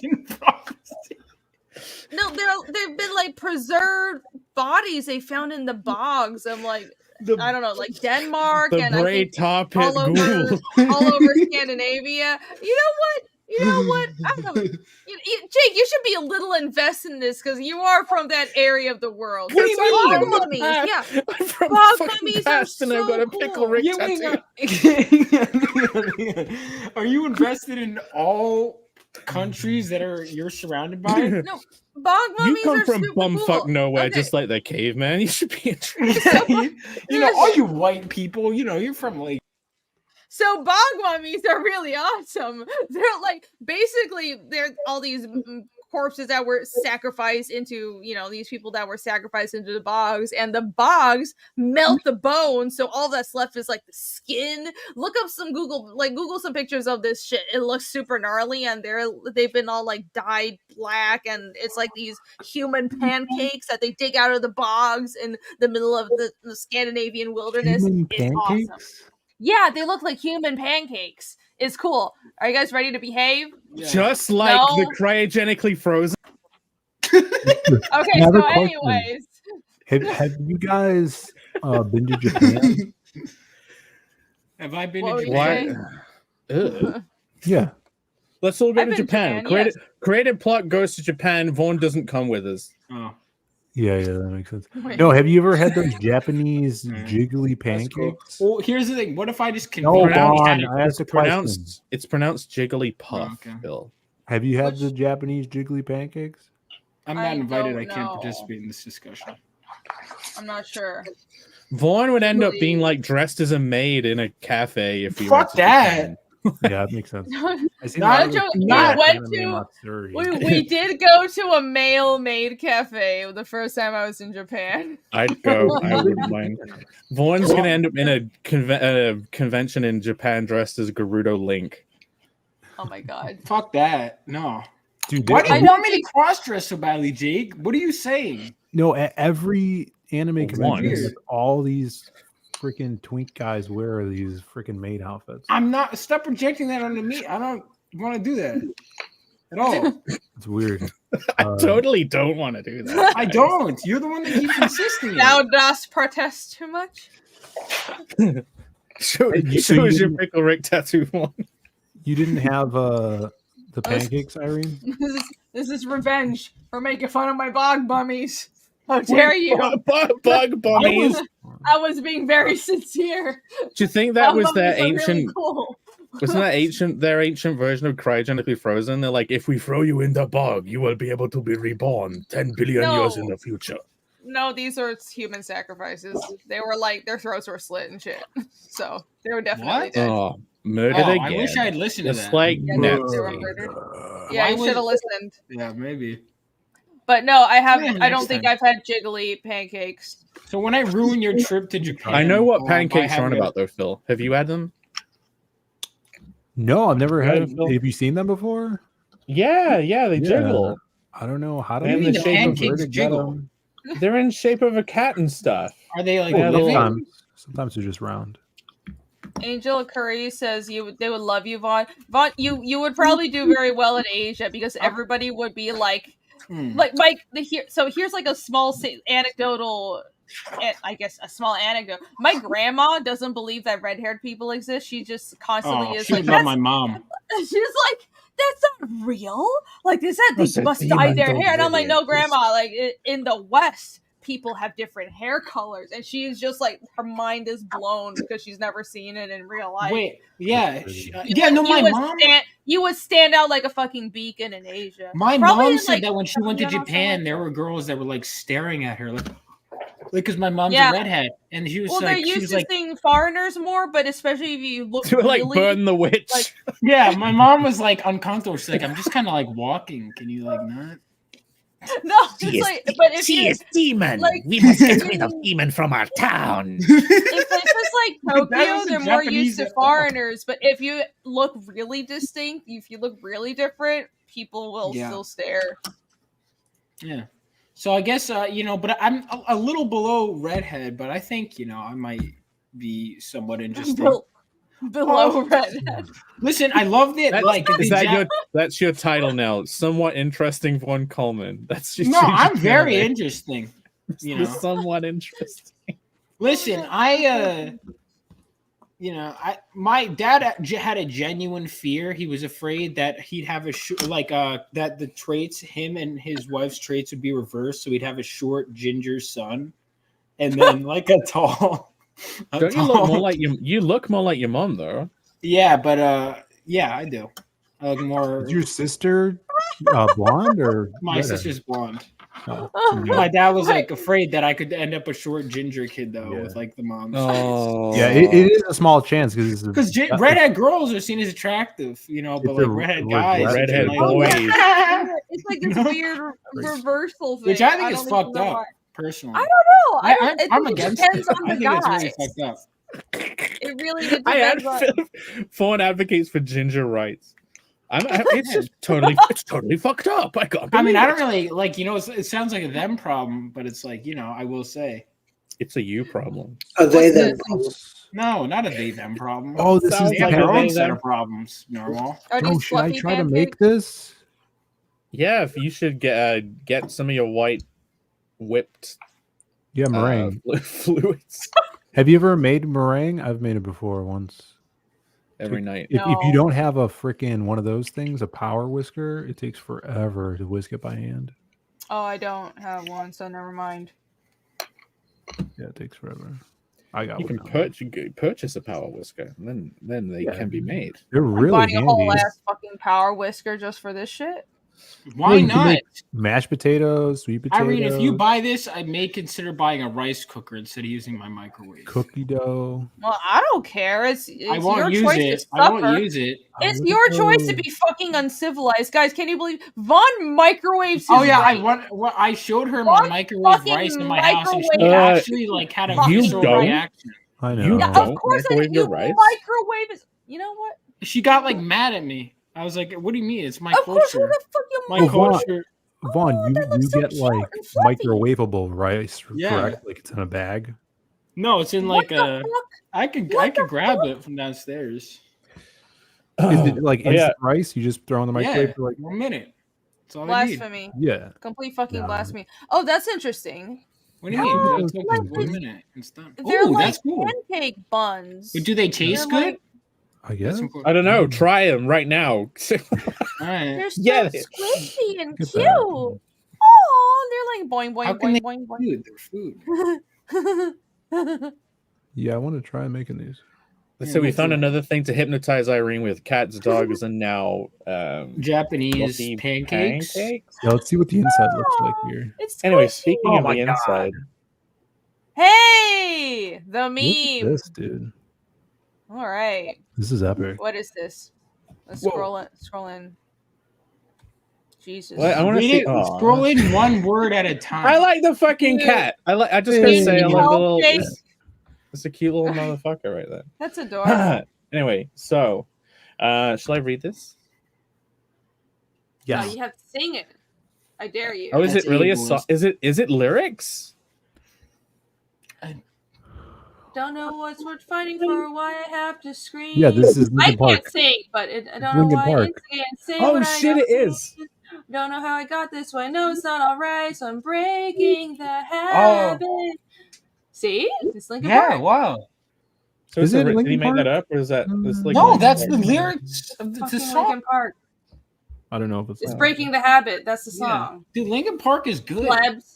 Yes.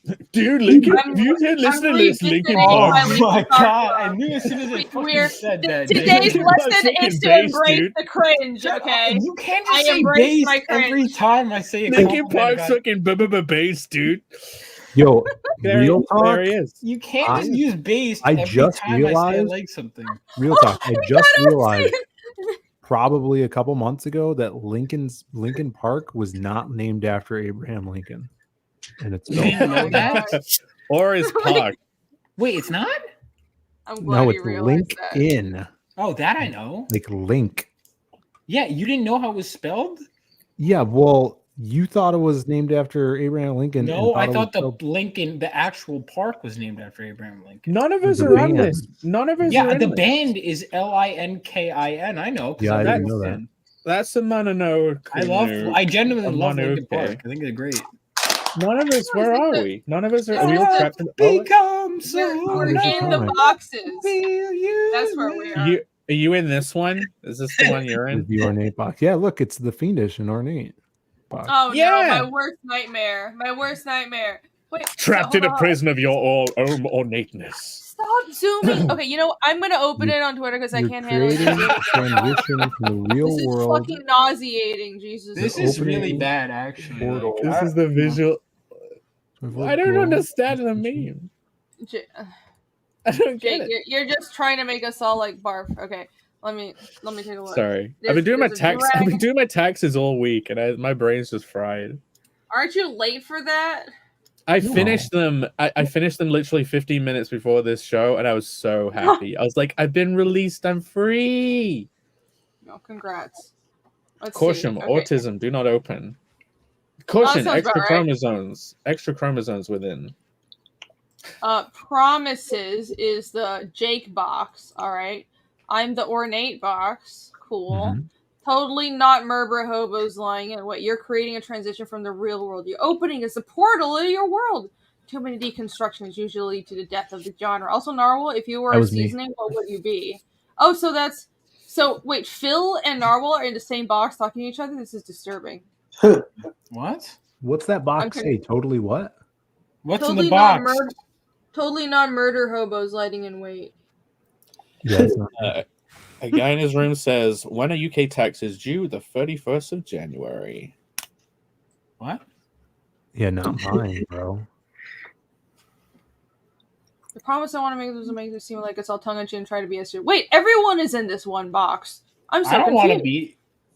I'll be That's in the You box. can deconstruct all you want, but at the end of the day, you have to deliver to goods. I don't know, maybe vanilla. What's the tiny one? When Oh. is this damn dragon going to stop singing and go to sleep? so. I'm not Remember in the when- box.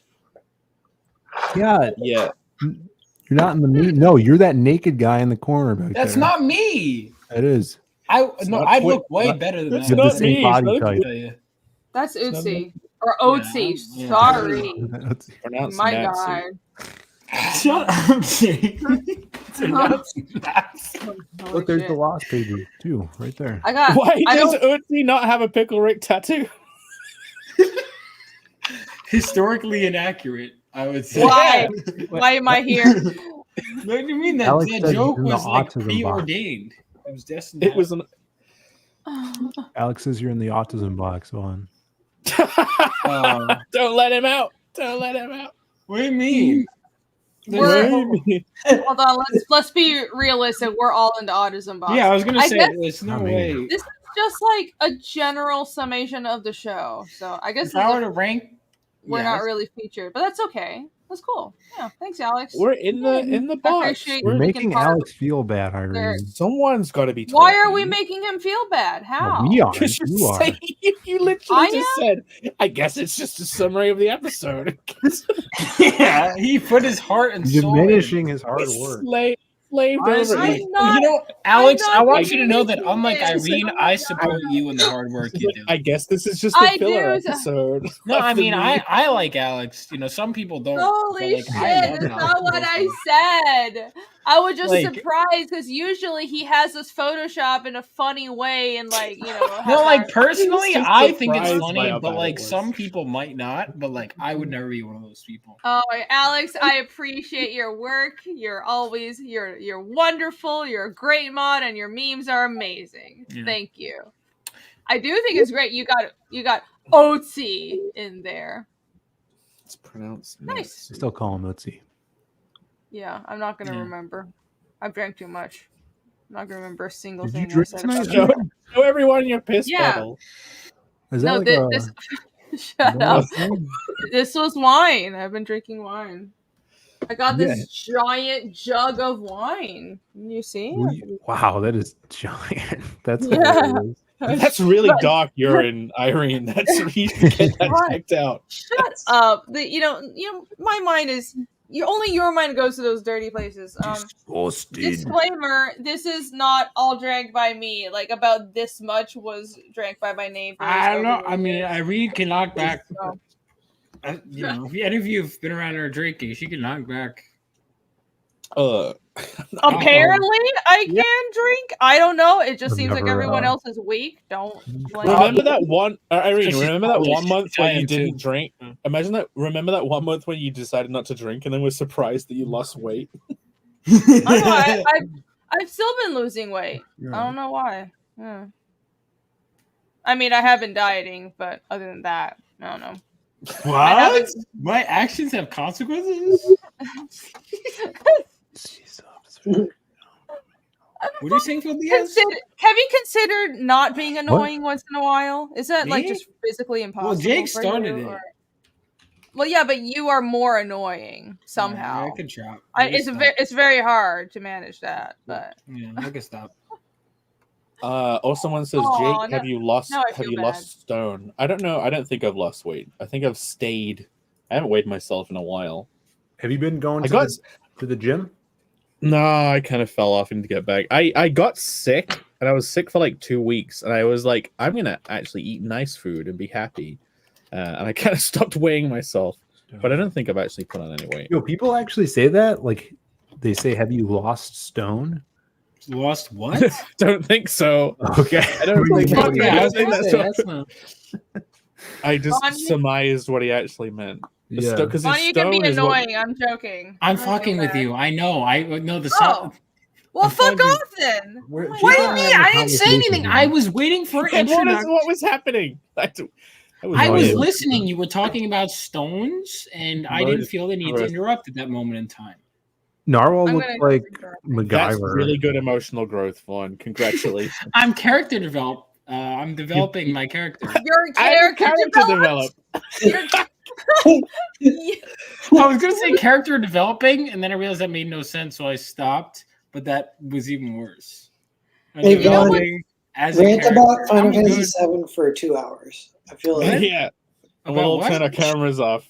You know what's really good for I mean, obviously those I didn't believe in those protein shakes for losing weight, but they do work. Well, I thought those are only for gaining muscle, but they do actually help with losing weight. So basically, if you are hungry and you're trying to lose weight or I guess gain muscle, but you don't want to just eat fatty foods, you can just drink protein shakes. I gotta be honest. I don't even know if the protein shakes I've been drinking after the gym work. They taste good. So I'm like, I've been drinking the. They might not work at all. I don't know. I like them. think that even if I got this like Atkins brand, like these vanilla ones, that they taste really good, but I don't know if it's. Yes. Okay. I like vanilla. Just get protein powder and mix it with. Do it the hardcore protein powder. I'm lazy, so I'm just gonna get the little bottled ones, but I can't tell if they actually burn fat like they claim to, or if it's just if you're hungry and you drink those, you feel full, so you don't eat, real food. Either way, it helps me lose weight. How much sugar is in those things? So what you like need, very, very, very little. Dude, you want to get some nice, huge sacks, fucking 5 kilogram sacks of like whey protein powder, and just snort it directly up your nose. Yeah. Thanks for showing off your sacks. Yeah, and then never use it. Just check out my sack. Is that a Samus in the background? A what? Samus. Oh yeah. Nice. I haven't showed it off properly, but yeah, I bought it. In the background too, right there. Hold right there. Yeah. Oh, my woman. The drinks say totally they help burn fat. Whatever it's probably bullshit. It's definitely bullshit, but help burn fat. What? It's not something a straight person says. No, I'm saying it helps you feel. If I was gay, I'd totally kiss you, dude. No, I said if I was gay, I wouldn't. Oh, I said even if I was gay. The point being that even if I, never mind. All right, let's go. Don't be so rude. You should say that you want to make out with me. No, I'm good. Alphonse. It's Alphonse. Phil, what are you doing? I'm reading this. Okay. Damn. Oh, yeah. Nice, G. How could this have... Wait, is this the same person? Although I will say, kind of, I think it could be kind of based. It could be a little bigger. It could be a little bigger. How could it could? They made a really skinny. Oh, is that this fucking when they started going? That was post Brawl. Brawl Samus is better because she. No, this is not an official figurine. This is like there's a naked version in every. Sorry, Phil. Yeah, but her cup sizes were bigger in Brawl. Is my complaint. Like, oh, do you know nice. what's fucking? You know what's? Oh look! Wait! Look! They modeled in the fucking camel toe there. Look, you can see it. They modeled in the fucking, and they kept it. Phil, you probably like the Smash Brothers Brawl design better, though, right? So you would agree with me on that. Check it out. This never happens, but look, I actually got number 100. Oh, I got shit, actual. cool. I got of 119. Oh god, you can't see it. Fuck. I don't care about the number. I believe you. Wait a minute. Maybe it's on the bottom. Maybe it's written on the bottom. Yeah, I believe you. It's okay. No, look, there it is. Look, I got number 100 of 119. Nice. I never get the. Why did they make an odd number? That's sick. So that I could get number 100. But look, she's walking around in a high heels too.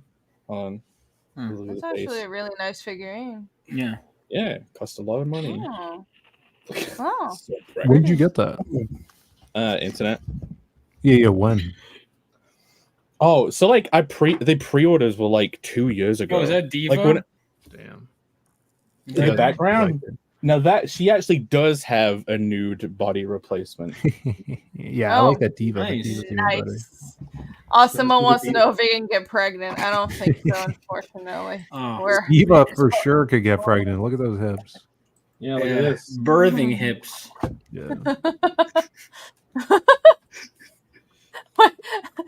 Jake said, "Say figurine."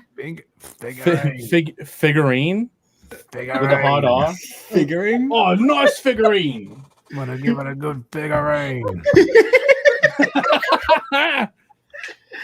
Oh my god. Okay. I love figures. Oh wait! I didn't show this off. This is my freaking 3D print. I put it on Twitter. Hold on, look. Should we show everyone this? Did that have nudity? Oh no, she's got she's got pasties on. Oh right, she was just almost nude. All right. Is that Chun-Li? Oh, the hips, dude. Yeah, that's a I'm gonna great paint figure. Thick AF. I'm gonna glue this together and then paint it. I'm gonna be my first. I love the proportions on that. That's great. Chun-Li was the highest search video game character on Pornhub last year. Really? That's interesting. Deservedly so. But yeah, there you go. That's my event. I'm gonna finally 3D print a girlfriend. this entire clip to educate my Taiwanese family that yes, Western men do indeed like hips and thighs. Why would you not like hips and thighs? What Even kind of Japanese animals? love that stuff. What kind of animals? All right, I'm gonna read I this. don't know. I'm gonna read this. Different beauty standards. Oh, Alfonso. God. Alfonso. Damn, it's the same person talking, right? Just one kid. Yes, this one kid. Damn. How could this have happened? It wasn't supposed to be like this. Oh no. Jeez. Teachings that do not speak of pain have no meaning. He's gone. Because humankind cannot gain anything without first giving something in return. Oh, that's such a good intro. I don't. That wasn't the intro of Brotherhood, but that was. Is it a good intro? This kid looks Yes. so gay. I don't remember. So Brotherhood, I don't know. Brotherhood has a weird introduction. It's not the introduction whole- to that show is not that great because it From was. what I remember, yeah, the first few episodes of Brotherhood were kind of janky because they kind of glossed over it because they were like, "Oh, we already animated it for the first series," and I'm like, "This is the most dumbest approach ever." But Yeah. but like, read the fucking manga, guys. I just don't understand why people can't read the manga because 99% of the time the manga is better than the anime. The FMA manga, the content is pretty much the same as Brotherhood, but it's honestly the manga goes slightly darker with like the framing and some of the way the scenes are shot. And even within Japan, sometimes anime is censored. Like Really? you can see some comparisons between Naruto. In the Naruto anime, some of the really like bloody and fucked up scenes in the manga, they change it in the anime even within Japan. So read the manga; it's always better. Yeah, FMA is fucking good. So this is the book I've been reading, and the intro's. Wait, it's not fucking loading. Hold on. That name change. What? Excuse me. What? What? Who are you talking That about? name changes. I'm not. No, I wasn't interrupting you, Phil. That name changes. Says, yeah, forget about Brotherhood. The first one is a true anime. What? Well, that's not true because isn't the Brotherhood not. more closely following Brotherhood the is the one that follows the manga. So what Yeah. happened was the first anime it started exceeding the material of the manga, and Arakawa directed them and told them, well, you can end this first anime in a certain way, and so it diverges after the midpoint. And I mean, it's decent, but the actual Brotherhood and the first anime diverge after the midpoint because of that reason, and Brotherhood follows the manga because Brotherhood was done after the manga had already wrapped. Is it So the plot- midpoint? Because it felt So, like it was like- much earlier on in the story that it diverged. Look at this What shit. I mean is like it was partway through the story is what I mean. Yeah. It doesn't Yeah. really matter at what point, but the plot points are completely different. What the homunculi are completely different. So Yeah. Brotherhood is the one that's closest to the manga. I think a lot of people are attached to the first anime because they saw it first when they were young. But objectively speaking, Brotherhood is Brilliant. It was an inspiration of my comic too, like, and just me as a storyteller. I thought it was so well done. All right, check this out. Okay, Phil. First 2 pages are in Pant, color. pant, pant, pant, pant, pant, pant, chack, pant, clank, bang. Oh yeah, I like this art. I like the colored pages in Alita too. Why don't they color whole comics? It's really watercolor-esque. Mhm. Let me go. I'm just saying, if they know it looks good colored, sometimes. He stabs him. I think it looks better in black and white, to be honest. I think the storytelling communicates more immediately. Look at this. This is so cool. It's like this is. I gotta finish Battle Angel detailed and Alita, shit. dude. I haven't read it in a bit, but last one I read was It's called Merca. So American Right vibe. here. Merca. That's Mhm. awesome. I haven't even heard of this. That art is really great. Yeah, I think it came out like around 2010. I want to say. Phil, why does it say green blood, but the blood is red blood? Yeah, true. The False green- advertising. It's, Failing like, to Doesn't deliver on make its any promise. sense. Failing to deliver on its it's a promise. metaphor for money. Does it mean new blood? Money. It's like Money. money. Money, Blood. man. Envious blood. Blood money. Remember the game Hitman Blood Money? I'm on chapter 15 right now. So he's and there's Alex says the mangaka is colorblind. Jake, you dick. What did I make it? Oh, because of the green and red. I have chosen of, green. yes, Nobody for those No, of us who won't correct them. Finland Saga. Oh, yes. see, Japanese If people you love see the blondes. All I'm opening saying. of these, what do you say? Nothing. I was saying Japanese people love blondes. I notice. Can't help but notice. Is it recurring? Yeah, go move over there. You'll have Yeah, a I'm great good. time. Okay. All the I you don't think can it's wish. that. It's just he's supposed to be Nordic, and Right, being right. blonde kind of signifies that. Mhm. is this But Vinland Saga? Excuses. yeah, so the opening is Vaguely. That's- you're canceled, Phil. Vingling? The fuck is that? Yeah. The opening Vingling. is like this action sequence too. You know, you're thrown into this Viking action. Saga. It's Phil. It's Super pronounced awesome fight scene. Vineland Saga. oh, it's like a land. Yeah, just say Vineland. I'll only have half an aneurysm instead of a full aneurysm. Finland. There you go. Look That's at this how you action. pronounced it. I've corrected myself. All right. This doesn't look, And also, I may or may this doesn't not look have as- had quite a bit to drink when I said that. This doesn't look as cool as Vagabond, though. It's not about. Hold on. I mean, if you're talking about detail level, You're making a pick You between have- of children. no. I mean, Vagabond. I would I say think the Juju art is a big fan of is Vagabond. more detailed. Like, and Yeah. the art is more detailed, but Vinland Saga's characterization is more to my taste. I wouldn't say. I mean, if I say it's better, then people are gonna throw a fucking fit. But Vagabond is really like cerebral and all like philosophical and shit. Vinland Saga has a better balance of action versus just active character development, and I like that more. So I'm actually not as big of a fan of Vinland Saga. I mean, of Vagabond as Vinland Saga. How? And Vinland Saga, the art gets more detailed as you go.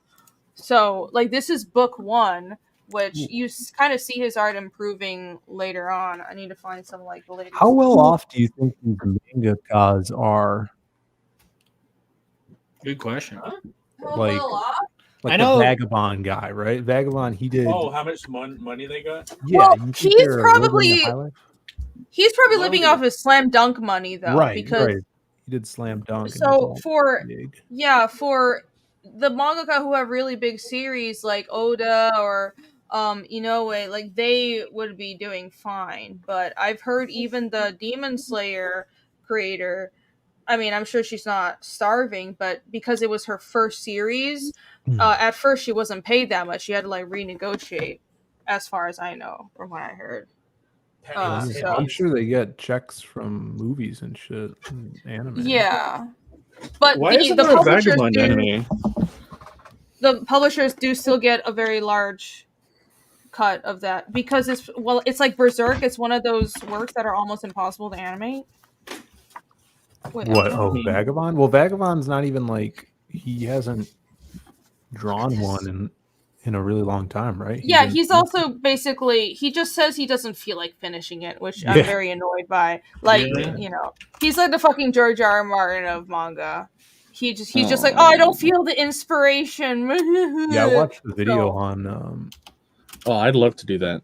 Just troll the audience hardcore. Yeah, I would hope you wouldn't. I finished. Oh, it looks good. That's cool. Yeah. He kind of like he has the more detailed pages and balances out with kind of lighter pages, but this character is fucking fantastic. Askeladd. I just finished Trigun, the anime from the 90s. Ooh. Trigun? Cool. Yeah, it was pretty cool. I hear the manga is even better but different. Like they did different story things in the anime because they were coming out simultaneously. I can't find what I was. Oh, this is spoiler. So I kind of want to read the anime, or sorry, the manga.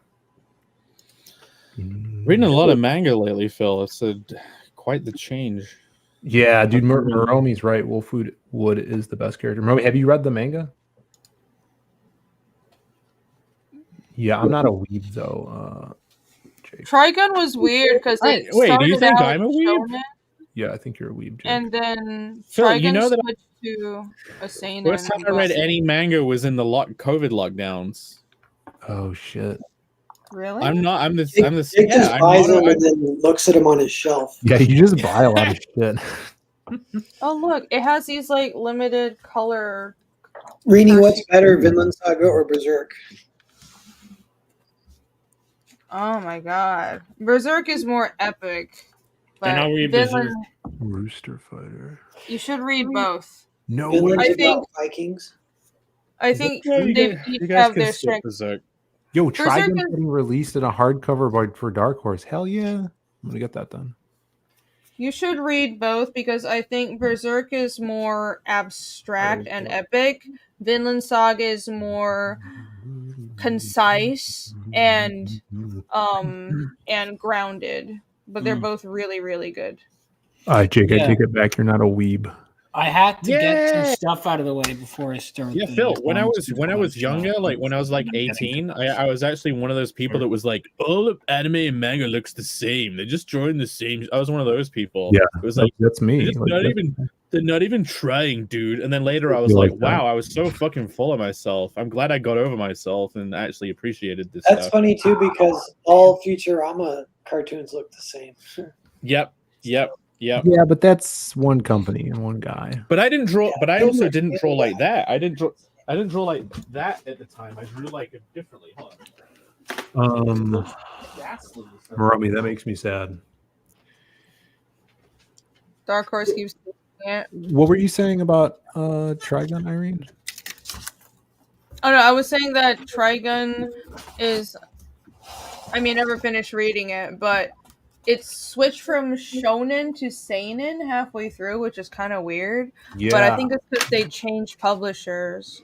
yeah. The magazine that was publishing it at first went under, and then he was asked Right. to do a new book, and he's like, "Oh, I want to do Trigun again and continue it for maximum." Cool. Alex says, "Jake, denying you're a weeb disgusts me. I don't care whether or not I am a weeb. It's a problem Phil has with weebs. I don't mind. I thought you were a weeb, Jake.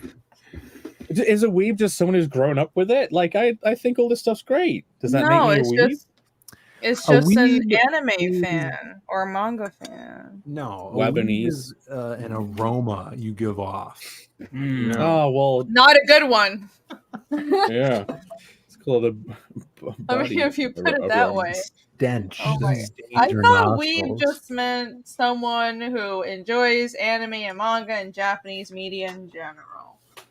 Yeah. No, I don't Phil, know if that applies to me, but you know. Yes, I didn't go to like game places and play does. like Yu-Gi-Oh or Magic cards. I didn't do any of that Oh my stuff. God. Did you I see? Did you see what was that Monday on the Hardline? We were showing those. I found this guy on TikTok that streams himself Yeah. playing Yu-Gi-Oh with other people across the world, and they have the stupid Yu-Gi-Oh disc thing, and he's like all into it. Stupid. I think you mean cool. I think you mean super cool.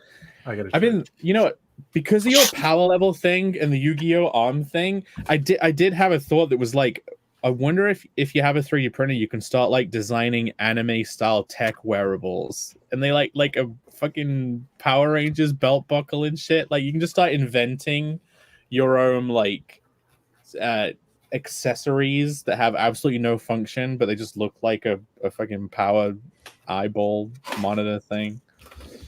Be like super lame. Yeah, pretty lame. JW wants high fantasy comics recommendations, and thank you for supporting Fiendish. You're awesome.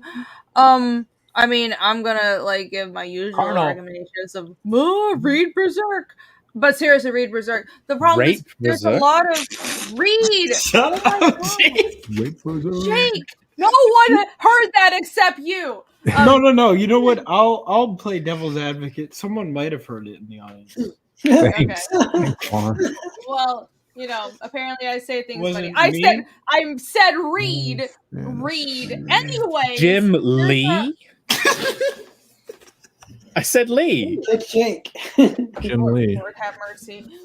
There's a lot of manga and anime out there that are fantasy, but not a lot of high fantasy because there's like isekai out the wazoo now. Claymore is pretty good, but someone mentioned don't watch the anime, read the comic. I agree. Read the Claymore manga. The Claymore manga is pretty good. There's a lot of good manga out there that are like low fantasy, but I would say Claymore, Berserk are good high fantasy, and Legend of Lodos War is an anime. It's not a comic, but that's also good high fantasy. That's the count you're asking about comics. I think Conan. I would say Conan the Barbarian, and also Red Sonja says tits is also technically, yeah. I don't know if that's high fantasy. I think Define Conan high kind of for me. straddles the line between. I think Conan is mostly low fantasy, but with a lot of magic stuff is kind of where I draw the line of like high fantasy. Conan. I have been reading a lot of Mignola's work. Actually, is quite good fantasy. So Yeah, not just fucking his read work, Hellboy, dude. Read all of just Hellboy. read You'll love it. everything. Mignola, BPRD, Hellboy, but also I have a volume of Fafhrd and a Grey Mouser that was penciled by Mignola, inked by someone else, but it's really good. Fafhrd and a Grey Mouser is like this classic kind of, it's similar to Conan and Robert E. Howard's work, but it's set in a different universe, it's by Franz Lieber, and instead of like this barbarian guy like Conan, it's two like buddy thieves. So think of like a buddy cop story, but it's buddy thieves, and they're like these rows. It's a lot of fun. Mignola penciled it. It's a comic. You can buy it on Amazon. I have it. Actually, let me pull it up. So I recommend that. That sounds good. Yeah, it's good. Yeah, Hellboy for sure. Here it is. It's right over here. I've been keeping it handy because I really like the layouts. I've been studying it. So Fafhrd and the Grey Mouser. And see, this is obviously Mignola's work. And these really good storytelling that I've been studying. But yeah, it's a fun read. Yeah, I haven't gotten to read BPRD or Hellboy, but I know I intend to. You should check it out. Hellboy's awesome. My to read list is ever growing. I What's would the last comic you read, Vaughn? Last comic, it was actually. Hold on, let me grab it. Oh, a lot of European comics. I bought these this box set of Elric. The Elric comics that I still haven't fucking read, but I just bought it because it's beautiful. This was the last one I read. Ooh, nice. But you should check out the Elric comics. Did you like it, Vaughn? Yeah, I liked it. Ghost Machine. Is that the first Geiger book you've read? No, I read the original series when it came out.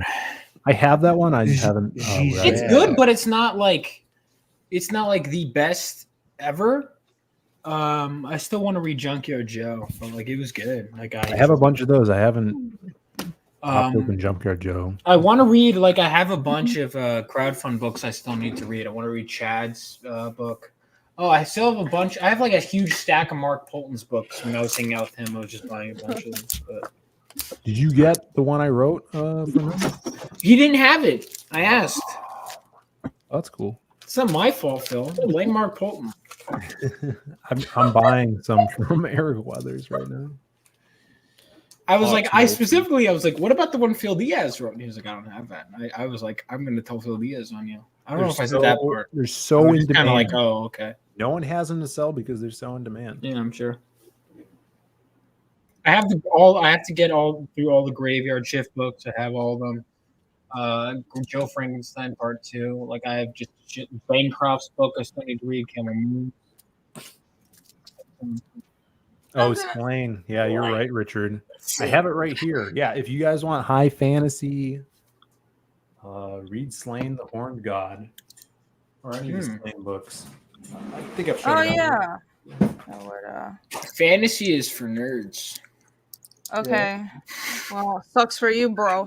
So I got this like box set of Elric comics that I haven't started reading yet because I have a bunch of other shit to read first. But the comics look fucking beautiful. And Show us the inside. Let's get in there. Yeah, rip her open. Open it up. Go on, flip those pages. Go on. Turn the page. Let us see her in it. This Show is us her getting in it. really, really weird. But all right, That's look right. at Yeah. Look at that. I'm Yes. muting the fuck out of you. Holy shit. She's full of It's like panels. Look how she's overflowing with panels. the creepiest shit that I've ever fucking experienced. Look at this. I mean, European comics red are or just on a black? whole other level. Damn, all those panels are. There's like 10 to 15 panels on that page. Yeah, yeah, Nice. but this is huge. Like this is bigger Yeah. than US comic size. So look Yeah. how You could big do this that. is. And Yeah, we got so more. European. Yeah, look Crack at that look at the spine. detail. Go on, crack that spine. I don't know if you guys can see it, but like look at all the details on this. Woo. Beautiful Nice. comic. Yeah, it's like every page is something fucking epic, dude. Wow. Look at that. Look at that limited palette. Yeah, that's a really great palette. Let's see, who is the artist? There's like a couple artists. Blondale Cano, Wrecked, Robin. Ellie is in the Wrecked. chat. Ellie, get in here. Michael Moorcock. Get So Al Michael Moorcock is the writer. Oh, but that's actually his I, name. I was looking for the inker because I wanted to find his inks and Google them and download them and oogle Wrecked. over it. So Robin Wrecked. This is the. And what do the other guys do? Colors, letters, other shit. I don't know. Okay. Doesn't he have enough cock already? He needs Anyways. more. Check this out. Whee. Ooh. Say no one God. Freaking sick. Celtic. Ellie! If you like Come on, Celtic, Allie. Oh, back to Phil. Well, we're looking at comics. Hello, Allie. Yeah. What's up, Al? Wow, hi. In the private. Ellie, come in here, Phil. No, sorry. Phil was showing his comics, so I wanted to know.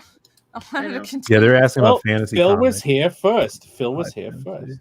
No, we were looking. I was engrossed in trying to see beautiful art. You could do the Hi, layout Henry. where one person's big and everybody's on the side. I won't take up Oh, any more I time, guess but this I can stuff's do sick. Whoa. Super metal. I don't know how That's to dope. do that. I just thought it was funny because it was like, boom, and then I was like, oh, I'm gone now. If you drag you're still me here, into the first spot, it works. Ellie, Oh, why are you hiding too much from work. the killer? Ellie's hiding from the What? killer. She's in the wardrobe. hold on. Spots Want me to with cover? you. Oh, look at that. Oh my gosh. That's awesome. Oh, look at that art. Oh, They have a cool. They have a cool hardcover version too. So you guys could check it out. Imagine if you had the imagine if you had the cover for a comic where it was the artwork, but then it was like someone had gone over it with pen and drawn like little devil faces on the characters if they were making fun of them like it's a poster, but all of the pen drawn over it was spot gloss. This is why I was hiding, by the way. Floss? Why? Spot gloss. Because Oh, spot gloss. Yeah. Hmm. What's that? Your face? Plain book is Yeah. expensive. Yeah, because of my face. Exactly.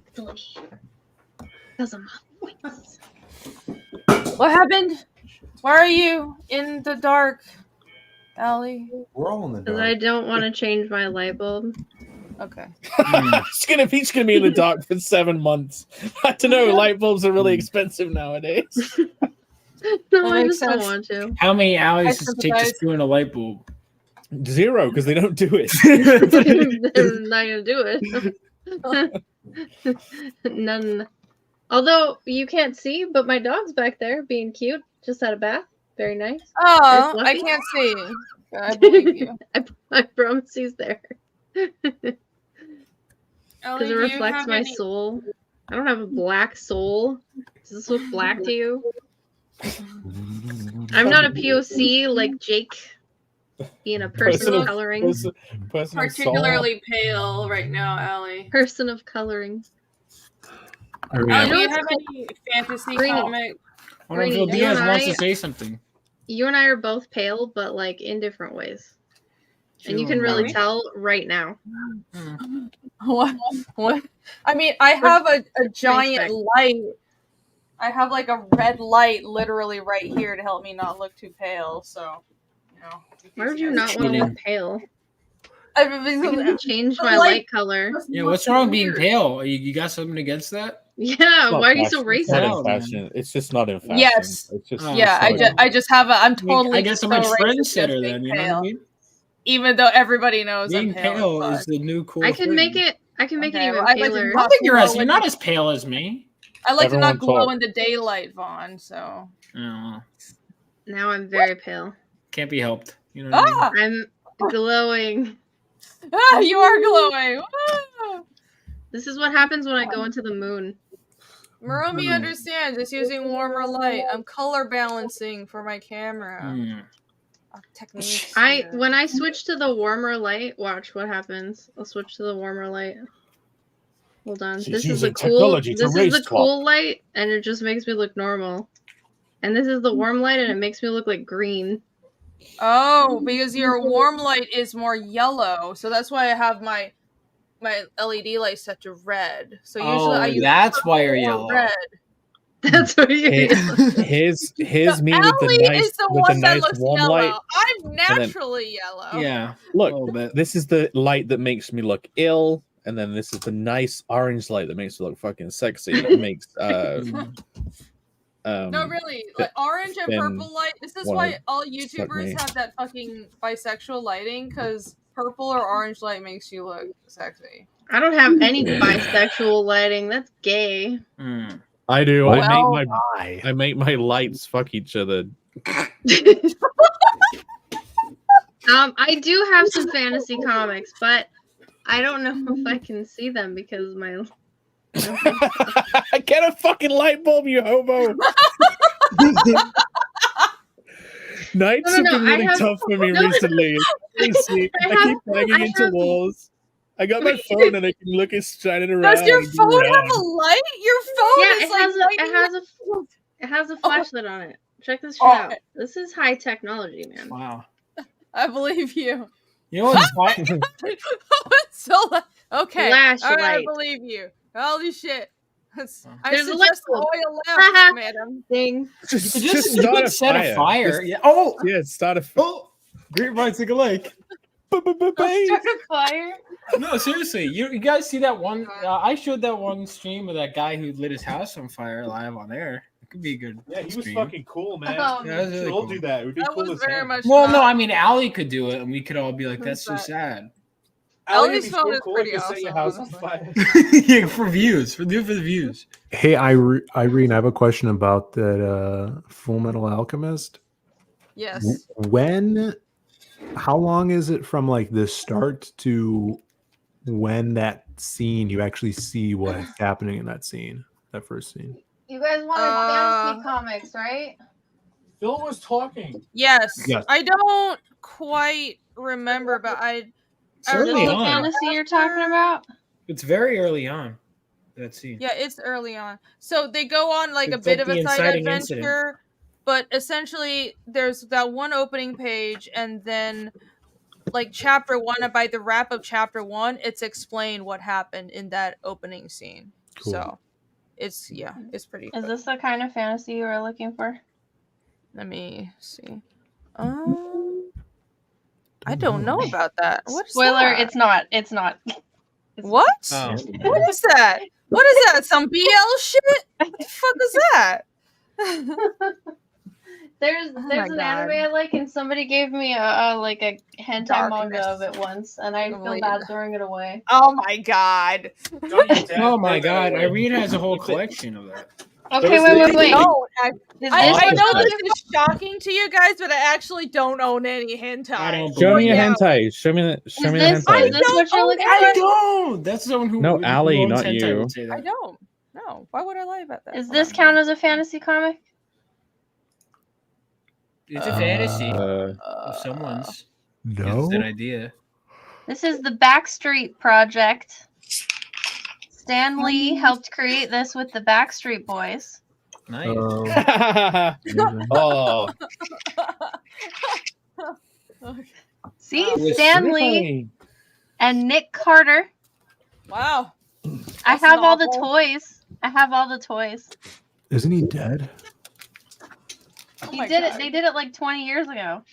This shit's primo, dude. I paid like $4 for this. Yeah, but People in the 90s paid like 25 for this. Look at this. Nick Carter's not dead. No, Aaron Carter's dead. His brother. oh, Aaron Carter died. Yeah. Oh. Isn't that awesome? I love the Backstreet Boys. Yeah, I've got the toys that go with this. Hang on to that. It'll be worth $1 million in like 30 years. No, you can get them on eBay for like $1. Oh well, never mind then. 90s. That doesn't count as a fantasy comic? Okay. No. I don't really. Someone was asking for a specifically high fantasy comic recommendation. Oh, high fantasy comic. That's different. Yeah. What do you mean? What's the difference? Well, just explained it. So it's not just like, well, there's like I guess complex magic is kind of what the bar I would set. So magic and everything, not just hack 'em, slash 'em, or some cheap isekai. Wow. I can't I'm count so tired of Fiendish. isekai. I can't count Fiendish, which I have. Yeah, Fiendish is probably the you're not extent of allowed. my high fantasy comics, actually. Okay. Okay, Well, I'm okay. on a mission to convert the world to loving fantasy. So Snow White Zombie Apocalypse. Oh, let me see. Probably not. Maybe. No. I don't know. Here you I go. don't know the High contents. fantasy. High fantasy or epic fantasy is a subgenre of fantasy divided by the epic nature of the setting, the epic stature of the I don't know. characters, themes. I've or never plot. read it. It was given to me for free, and I've never read it. Linko. I guess Linko would count. Yeah, it's kind of out there, but sure. Basically, most of Mobius's work that he did when I was gonna say most of the work he did when he was like tripping balls, but honestly, almost everything he did, other than like Blueberry and his Western stuff, was high fantasy because he was always tripping balls. Oh, hey, Kozar. Almost always in a alternate world than Kozar counts, right? Yeah, that counts. Oh, That's a good looking book. There you go. Yeah. Basically, I haven't finished it though, because there's a grammatical error on like page 4, so I haven't gotten past page 4. you know, the terror of having a spelling mistake and having Allie just like drop my book and probably toss it in the fire really keeps me like on the straight and narrow with making sure my my spelling is correct. I even back to get the black and white cover and everything, and I can't even read it because there's a spelling error or there's a grammatical error. Don't have Allie, spelling errors, guys. You can just like pretend it's the word it's supposed to be and keep reading. Like that's No, a I thing really people I can can't. do. It ruins everything. I can't do it. Well, that might be a you problem. I mean, It's it would it isn't me. It's partially a me problem in that nobody's hiring me to edit their comics so that I can read them. Allie, I'll hire you to edit my comic. How about that? Oh, yay! I promise I will. I think it probably is one of those things like as an artist, if you notice a huge consistency issue, I would equate it to that, because to someone who doesn't like if you're not a writer, if you're not an artist, it might not seem like a big deal, but I can understand if, for example, there's one panel where a character is holding a stick and the next panel their hand is still like this but the stick isn't there. I would be so pissed. And to me, that shows they just don't give a fuck. They didn't even pay attention to this obvious mistake. And did nobody on this entire team catch that issue? Why don't you fucking care? This is a huge problem. And I would have trouble continuing to read. So I kind of get it. It's as bad as Arple O'Neil, which haunts my dreams. I mean, spelling mistakes don't bother me as much, but if it's the same thing as visual continuity errors, then sure. Yeah, that kind of stuff is annoying. 7 by So there you go. Get editors, everybody. Editors. yeah, I got an editor. Grammatical and sparing. Well, if everybody gets editors, then we'll be fine. That's all we need to do. It's not hard. Rainy, be my story editor. What? You're asking me? Be my Yeah, be my story editor and be like, this is terrible. You should redo all this. Why do people want me to be their story editor? Jake, you've already done That's that not like even 5 how. times That's not. yourself. That's I not was even how joking, Rainy Allie. works. Rainy will be like, this is really good, and I feel like you could make it even better if you would just please do this one thing. Maybe you don't have to. You know what? Never mind. Ignore me. It's fine. I don't know what I'm talking about. I'm not a writer. I'm just an artist who's writing I'm not things. a real writer. Oh, I don't know what I'm doing. But no. Sometimes once in a blue moon, I'll be in a mood and I'll tell people they suck. So yeah. Once in a while. Do you think you could be someone's story editor? Or would you not? Because you said you like giving feedback. She could be a really good beta reader. Beta. Sure, yeah. Yeah, I think as a beta reader is fine. I like doing that. I think being an editor is like a whole. There's too much pressure. Maybe I'll work my way up to that if people seem to like my feedback. I'm just gonna be a beta reader for now. I do enjoy combing over stories. But yeah. Why are you staring into the camera? Mobius has input in Nausicaa. Well, that's the cool thing. So I don't. Oh my god, I had a volume of Nausicaa, but I left it in Taiwan. So Miyazaki, Nausicaa was like not his first feature film, but a first independent feature film that was like directed by him instead of working for another studio. And Nausicaa was actually a manga before it was a film. It was his only movie that he drew as a manga first, and it's so cool. Let me find some pages. I do have to go to sleep soon, but let me show you those Nausicaa pages because y'all have to see this. He's super influenced by Mobius. It's obvious as shit. It's really cool, actually. Nausicaa. Is Berserk's format 7x10? Those books, like the hardcover books. I think it's as tall as a comic. They're almost. Let me take a look. They're almost the same size as like a US comic. Yeah. Hold on. Let me share this. But that extra bit of width seems to make them feel a lot bigger. Yeah. Okay, so like here is the can I find the cross hatching? So here's a Nausicaa manga. I don't know if you can see the cross hatching, but it's full of like cross hatching and detail and all that kind of stuff. Let me see. Open link and new. Oh, it's so beautiful. The manga is different from the movie, or it's a little different. Okay, because I've only seen the movie. Yeah. Oh, here we go. Look, this is the manga. This is Rama Miyazaki. I don't remember that in the movie. Yeah. There's a lot of like more details in the manga. It's kind of like the difference between the Akira manga and the movie, where the manga has so many more details, and the movie is like a summary version of the manga. You know. Rainy. Like, look at the art style. It's like Miyazaki merged with Mobius. Yes? My dog says hi. Hi, Doggo! Okay. Yay. I made him get up. I'm going to have to go to bed, though. I just wanted to say hi and thank you for inviting me to come on. Okay, no problem. I'm going to go to bed soon. But it's good to see you, Allie. I got to go to I'm streaming. I'll try and come on more. Follow Allie. Thanks for freeing us all. All right. I'm stealing Allie's thunder because I'm leaving too. Bye, Narwhal. People can say goodbye to me. Well, thanks for getting everybody to leave my stream. I really appreciate that. No, I'm just kidding. I do need to go to bed because I'm tired. But good night. Good night. A little bit more. Good night. Bye. Bye, Narwhal. Everybody go back Fiendish. Carnal. Sign up for Carnal. And go not back Carnal because you haven't launched yet, but you can sign up for that. This year I'm going to be launching Carnal. Phenomenova. Sign up for Phenomenova. And go back Lost Pages 3. Yes. Yes. Our bid. Yeah. It's going to be good. That's going to be a good book, man. Yes. Thank you.